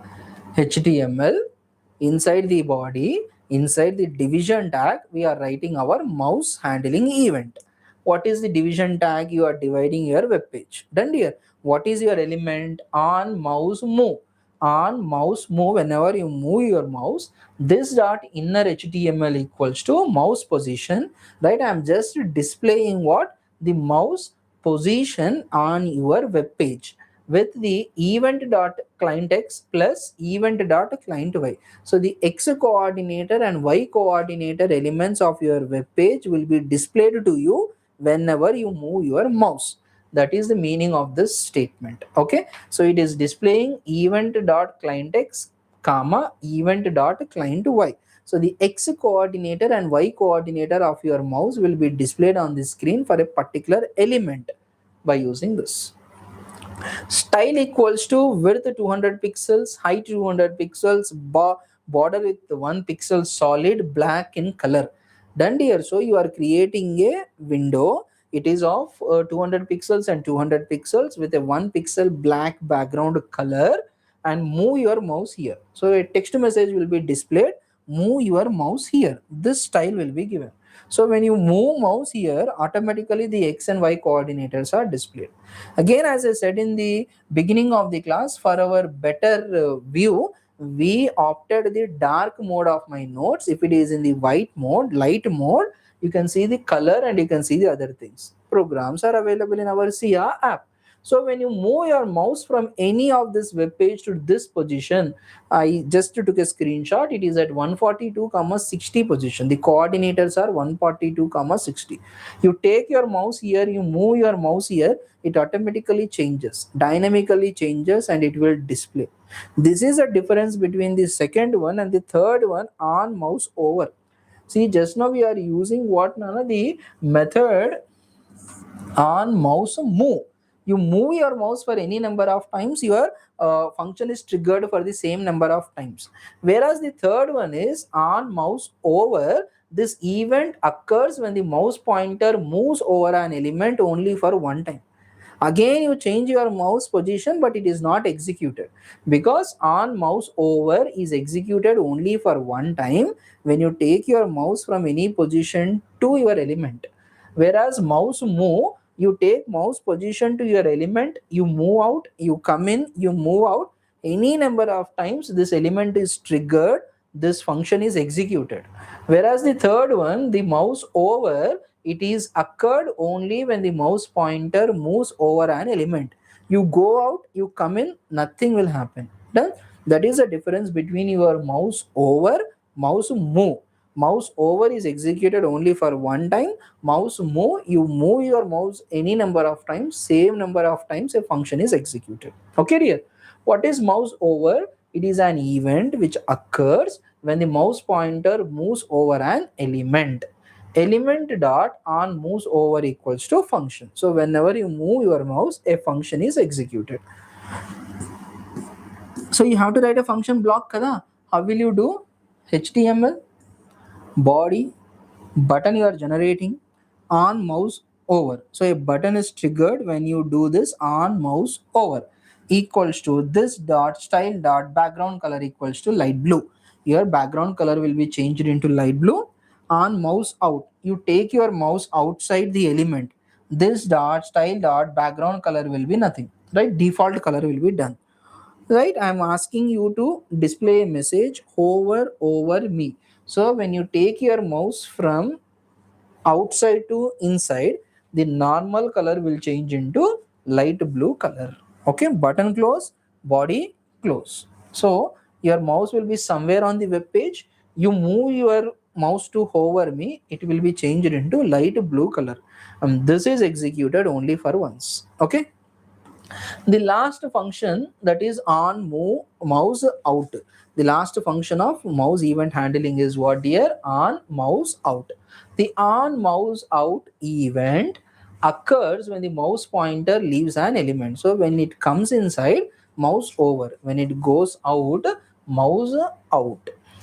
Element dot on mouse out equals to function. So you have to write a function body for it, and it will be triggered whenever your mouse moves out of your element.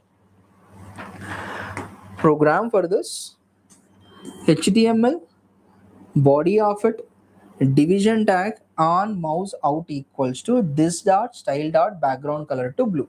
So when you move your mouse outside the element, it will be changing into blue color. This dot inner dot HTML equals to mouse is out. So on mouse over, your color will be changed to green. So I am creating two elements done here. So one element will be changed into blue, one element will be changed into green. For this, I wrote the code. On mouse over, on mouse move out. You take out your mouse from somewhere to this, it will change into green. Your mouse is here, you take out your mouse from this block to outside, it will change it to blue. Mouse out, you are moving from element to outside. Mouse over, you are coming from outside to element, then it will be changing the color. For this, I wrote a program. Okay, division class which you opened need to be closed, body to be closed, head to be HTML to be closed. Done here. This is about your mouse elements. So on mouse down, what happens? It will be triggered when the mouse button is pressed. Mouse move, it will be triggered when you move your mouse for multiple number of times in that given location. Mouse over, triggered when mouse enters an element. Mouse out, triggered when the element leaves an element. When the element comes inside, mouse over. When the element goes out, mouse out. Okay. The last question of our unit 3 is explain the string object methods in the JavaScript, which is asked for 2 times in the last 3 or 4 examinations. This is going to be the most important question. What are the string object methods? In JavaScript, the string object is used to store and manipulate the text data. Strings are created by using 2 simple methods, the string literals or the string constructor. You can use double quotation marks, that is string literal, or you can call the string method itself, that is called as string constructor. What is a string? String is the collection of characters, group of characters enclosed in the double quotes. In JavaScript, the string object is used to store and manipulate the text data. Strings can be created by using 2 methods, string literals or string constructor. Okay, and Java provides many built-in methods to be used and manipulation to access and manipulate the strings. Java provides many built-in methods, so you can access and you can manipulate the text data. And let us see what are the most commonly used string methods. The very first one is length method, which is used to display the number of characters of your string, including the spaces. First one is length method. It returns the number of characters in a given string, including the spaces. For this, we take syntax string dot length method. Okay, so let us see an example for this. I wrote let str equals to hello world and I want to calculate the number of characters in the given string. So we take a numerical value and you can store it, or you can directly display it console.long string.length. How will you display it? Console.long str.length. str is your variable which is taken. The second method is character at, which is used to return the character at the specified index number. Alike from your arrays, strings will also start with the 0 index number only. So string dot character at index is what you are supposed to give as a syntax. Let str equal to JavaScript console.log.string at character 0. In the index position 0, what is the character? It will be displayed back to the user, that is j. J will be displayed to the user. str.character at 0. The character at 0th position is j, that will be displayed back to the user. Okay. The third string method what we have is to uppercase. It is used to convert all the characters into uppercase. Uppercase will be remained same, but lowercase will be converted into uppercase. So what is the syntax? String dot to uppercase. Now this is a basic rule which you need to follow. The methods will start with the small letter and the next words in the method will be capital case. You have to remember this. So if you write to uppercase normally, that is not executed, you are going to get an error. It should be to uppercase. The second words should start with the uppercase only. Let str equals to hello console.log str to uppercase. So whatever you gave in the form of small letters will be converted into capital letters hello. To lowercase, the reverse to this, we will convert all the characters into lowercase. Done. So it converts all the characters of a string to lowercase. Syntax string dot to lowercase method. Again, as I said, your first letter should be small. The other coming letters, words should start with the capital letter. So hello, which I gave in the uppercase, will be converted into lowercase. See, look at the output. Hello is converted into lower. For this, I wrote console.log str.to lowercase method. So it will convert the str into lowercase. Then the substring, it extract the exact number of characters specified by you from the already existing string. For that, we use the function called as substring. Start and end will be the positions you need to specify. So it extracts the characters between the given start and end positions. Suppose if I give this string as JavaScript, I want to extract 0, 4 and be very much careful. When I write 0, 4, 0 is inclusive, 4 is exclusive. So when I specify 0, 4, it will extract only the 0th character, first, second and third, not fourth. Not fourth, up to 4. So it will extract only 0, 1, 2, 3, whereas 0 is inclusive, 4 is exclusive. So it will go only till 3. 0, 1, 2, 3, and your output is displayed as Java. Okay, be little careful with this. Done. So this is a substring where we specify the start and end index numbers. It will be extracted from the already existing string. After this, we have the replace method, which is used to replace the specific word or character with the another value. Every occurrence of it will be replaced by the newly supplied values. For that, we take replace. So search will be your source. You have to search for this. This will be replaced by this new element. String dot replace search comma replace will be your syntax. Look at the example. Hello str equals to hello world. This is the string which you created. Console.log str.replace world by JavaScript. So this entire world will be replaced by the JavaScript. So your output will be hello JavaScript. If there are multiple occurrences of world, all the occurrences will be replaced by the JavaScript. Okay, so these are the string methods which are available in your JavaScript. What are they? Length, which is used to return the length number of characters in your string, including the space. Character yet, you have to specify the index number. The specific character at that index number will be displayed back to you. To uppercase, to lowercase, the characters case can be changed. You can convert uppercase to lowercase, lowercase to uppercase. Substring, it is used to extract a portion of the string by specifying the start and end index numbers. Replace, a specific character or a word will be replaced by the new element. For that we take replace. Okay dear. So this will be ending your unit number 3 and we will be starting with our unit number 4. There are just 3 questions in the unit number 4. We will complete as early as possible dear. Done. So what is DTD in the XML? DTD is what and why it is important for a XML document. What is DTD? Explain in detail with an example. DTD stands for document type definition. This is the most satisfied rule of XML. Your XML is considered to be valid only when the DTD is satisfied. Okay, the document type definition is used in XML to define the structure, elements and attributes of an XML document. DTD helps to check whether the XML document is following the correct structures and rules or not. XML document is called to be valid only when it is following the rules defined in the DTD. Hope you got the importance of DTD. It stands for document type definition. It checks the structure, elements and attributes of your XML. Your XML is considered to be valid only when it is satisfied all the rules given in the DTD.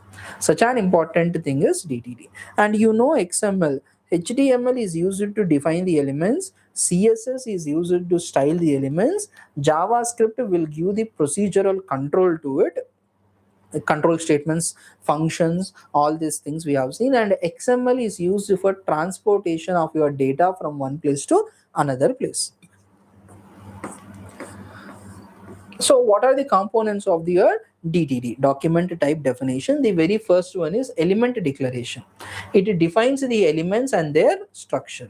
Suppose if I am talking with an element called as book, what are the sub or child elements of that book will be defined in this element declaration, right? It defines the elements and their structures. Any element you are using in XML, it should be defined here. How do you do this? Element, book, title, author and year. So book will be your element and the sub elements or child elements of your book is title, author, year. Done here. Defines that book must contain title, author and year. These are the sub elements of your book element and they have to contain within inside it. For that we go with the element declaration. The second one is attribute list declaration, which is used to define the attributes for the given elements. So now I created a book. No, for this book I can create an ID. So book will be your element, ID will be the attribute and ID is a type. Hash required indicates that this becomes a mandatory attribute where it is expecting the value from the user. See, this is what we call as DTD. I have defined a rule now. Whenever the user enters, user access the book element, a value is supposed to be supplied. If not, you are going to get an error. Your DTD is not accepting the XML as a valid one. Okay dear.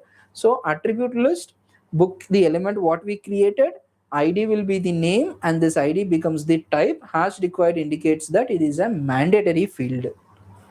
Specifies that book element must have a required attribute ID of type ID. Okay ma, this is your second element. First is element declaration, second is attribute list and third one is entity declaration. This is used to define a reusable entity like special characters or strings. So in my XML I want to go with the symbol called as copyright this. So right, for this we have to use this symbol. So it defines a reusable entity like special characters or strings. Entity copy C allows the use of whenever you want to insert the symbol copy, you have to just type ampersand copy semicolon. So when you are using your XML element, when you type ampersand copy semicolon, automatically this text is replaced by this symbol. Allows the use of ampersand copy semicolon to insert this copyright symbol on the screen. For this we use entity declarations. Benefits of using DTD is It simplifies the process of validating XML. It keeps XML in line with the rules and regulations or the guidelines defined by you. It ensures consistency in data formatting. It encourages standard communication across all the systems, across the different HTML, XML files. It allows reuse of structured definitions across the multiple documents. The same definition what you created, note here, you can use it across multiple XML documents. See, it simplifies the process of validating the XML. It ensures the consistency, similarity between multiple data formatting options and XML documents. It encourages standardizing the communication across the systems. And we have different types of DTDs here. There are two important types of DTD, same as your CSS. No, we also go with internal DTD and external DTD. In the internal DTD, it is included directly within the XML document itself. So you have to just write document type declaration, root element, element name, child elements. All these declarations what you have seen, you will be directly writing it inside your XML document. Internal DTD is included directly within the XML document itself. Syntax, document type, you have your root element, you have your subchild, element name, child elements, attribute list, element name, attribute list, attribute type, default values. All these things are given directly into your XML. Done here. So let us look at the example. XML version 1.0 coding will be universal text format 8, UTF of 8, which is used for notepad and other things. Every text document uses UTF 8 only. Note here, document type bookstore. So you are creating a element called as bookstore. Square brackets, it indicates that you are going with the sub elements of it. Element bookstore book plus, it indicates that 100% for this bookstore you have to supply one or more elements. Book plus indicates that. Okay, so element with the book have an sub children like title, author, year. So whenever you call the book element, you have to supply title, author and year as their subchilds. Element title PC data, author PC data, year PC data. So I'm expecting three values for my book node here. That values are indicated with the help of hash PC data, hash PC data, hash PC data. So you are requested to enter the elements for this. Okay, like this you can go with the second set of element also. Bookstore, book, sorry, I'm supplying the values bookstore, book, title XML, author John, year 2024. If you want to go with the next book, again you have to call bookstore book, and also you can supply the ID what we have defined there, and that ID can be submitted. Okay, ma, this is your first type of DTD, internal DTD. And this output is not just the output, we only displayed it with the help of XML. But when you want to display or when you want to see the exact output of XML, as you know, you have to parse it with the help of Java or Python code. We have to do the parsing and we have to execute. This is just displayed after creating the XML document with the .xml file and running it in a web browser. This is displayed just like that, and this is not your actual output. Okay, external DTD is stored in a separate file and linked with your XML document. Internal DTD, you write your XML inside and your inside your XML page and you execute it. Here you write this DTD in a separate file and you get it from this. In this system, in your local system, there is a file stored as file.dtd. That fellow is linking with your document type of XML page. That is what you wrote here. Okay, DTD file bookstore.dtd. So first you have to create a file with the extension as .dtd. Document type bookstore, element bookstore plus book plus. So it is expecting one or more entries from the user.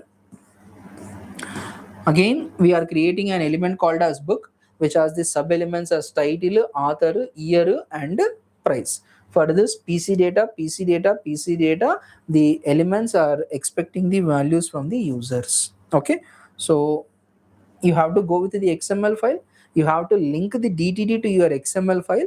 You do with this doc type bookstore system bookstore.dtd. So in your system there is a file DTD file bookstore.dtd. This will be linked to your XML file. Now the elements what you created in the DTD, like book, title, author, you can call them directly and you can store the values into them. Okay dear.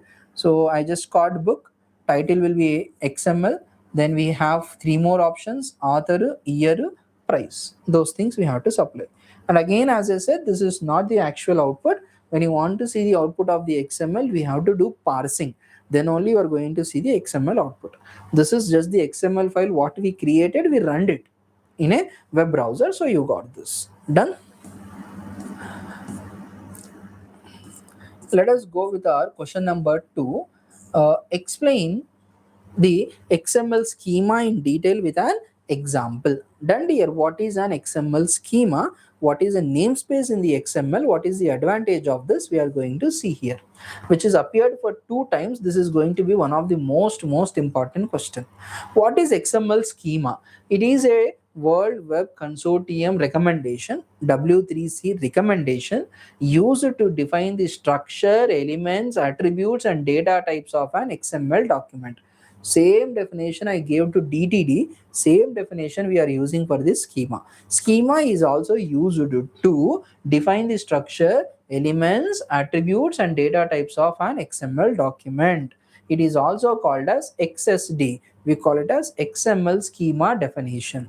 When compared to DTD, XML is more powerful and flexible because it supports different data types and advanced validation rules. Hence, we jumped once we leveled up from our DTD to XML schema. Both of them share the same definition, but XML schema is very efficient and effective than the DTD because it supports more powerful, flexible data types and other validation rules. Okay.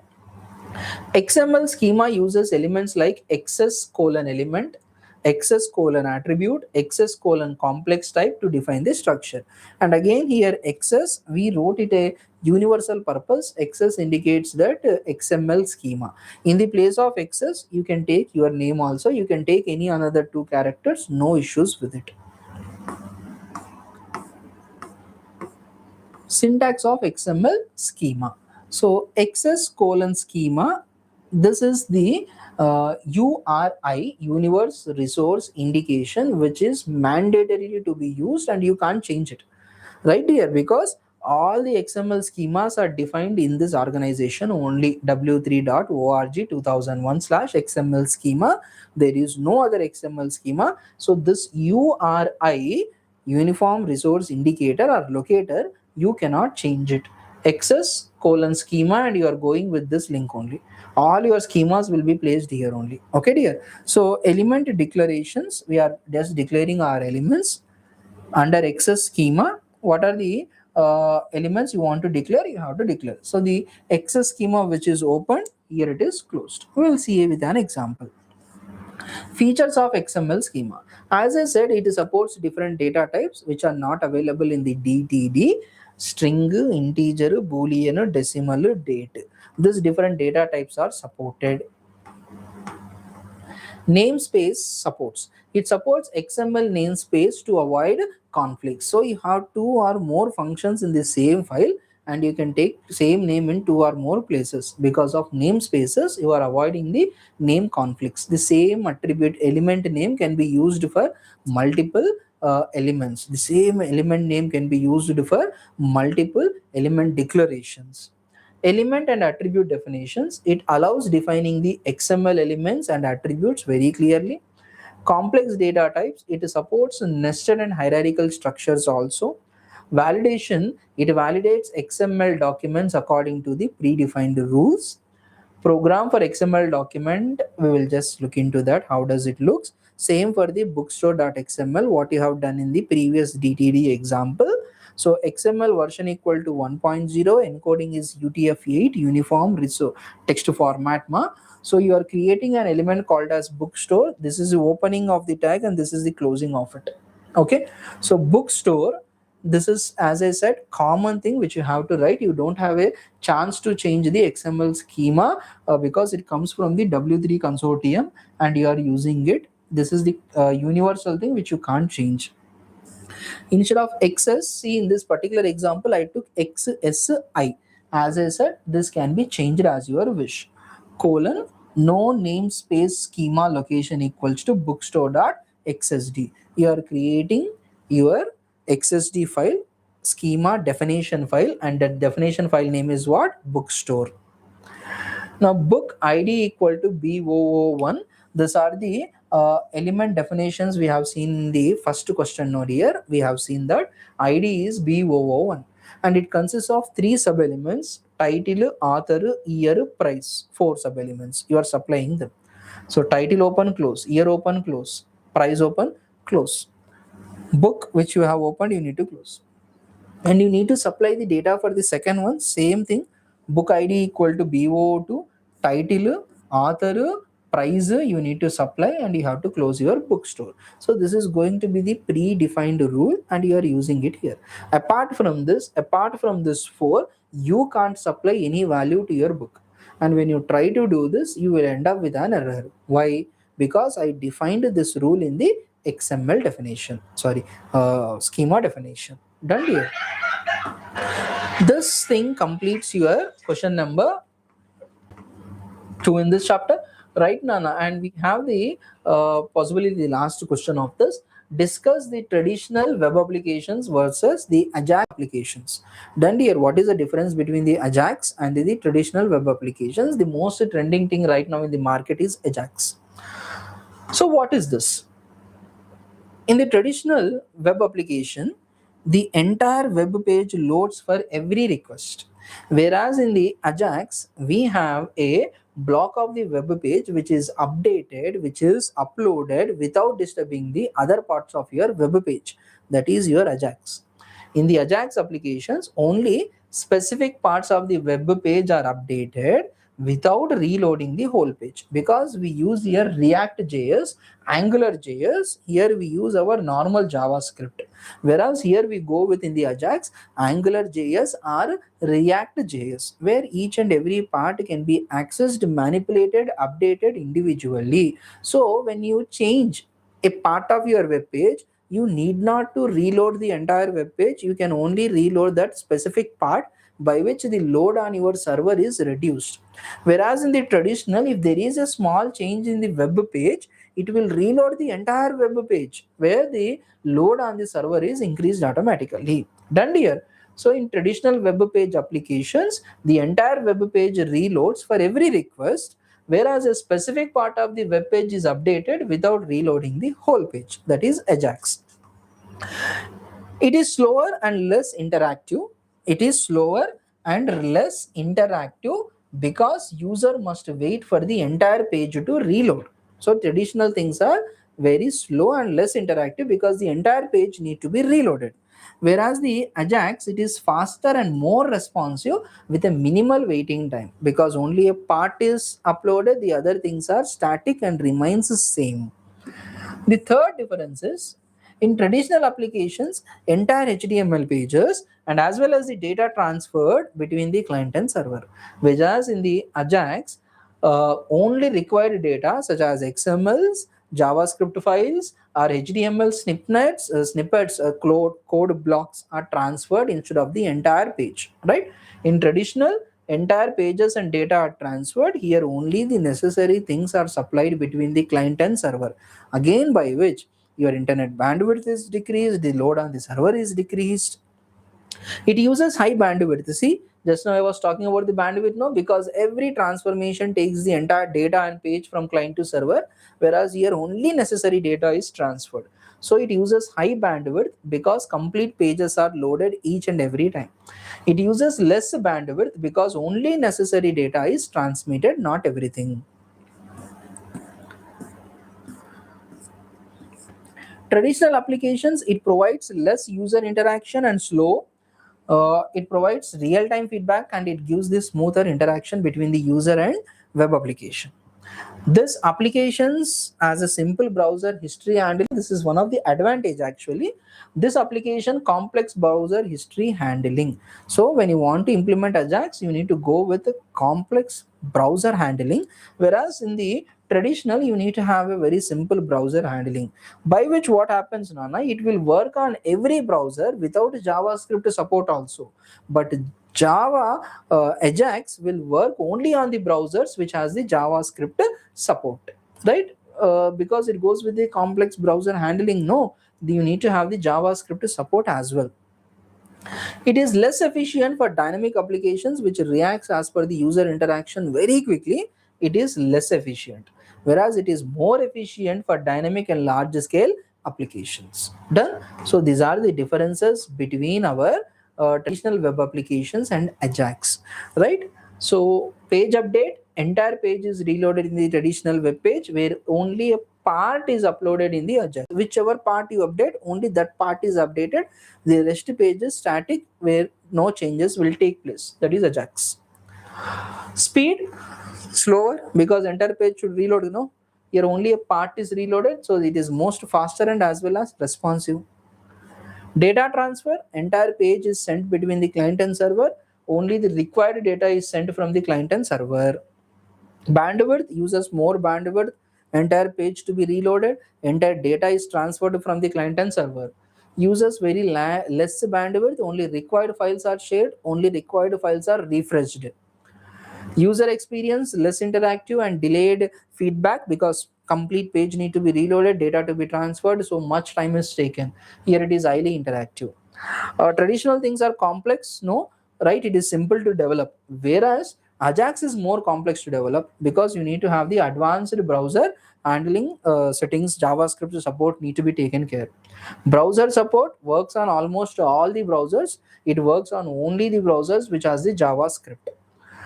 Best for simple and small which are static websites, you can go with the traditional, whereas if your website is large and dynamic, then you have to go with the Ajax. And done here. So this ends our last minute revision for the web technologies of B.Sc semester 6. Done here. Thank you everyone. Thank you the management of SIA. All the very best for your upcoming examinations from SIA. Done here. Take care. For the further updates, please download the social media handles of SIA applications. Done. I am Mr. Srikanth signing off. Thank you everyone. All the best for your exams. Thank you.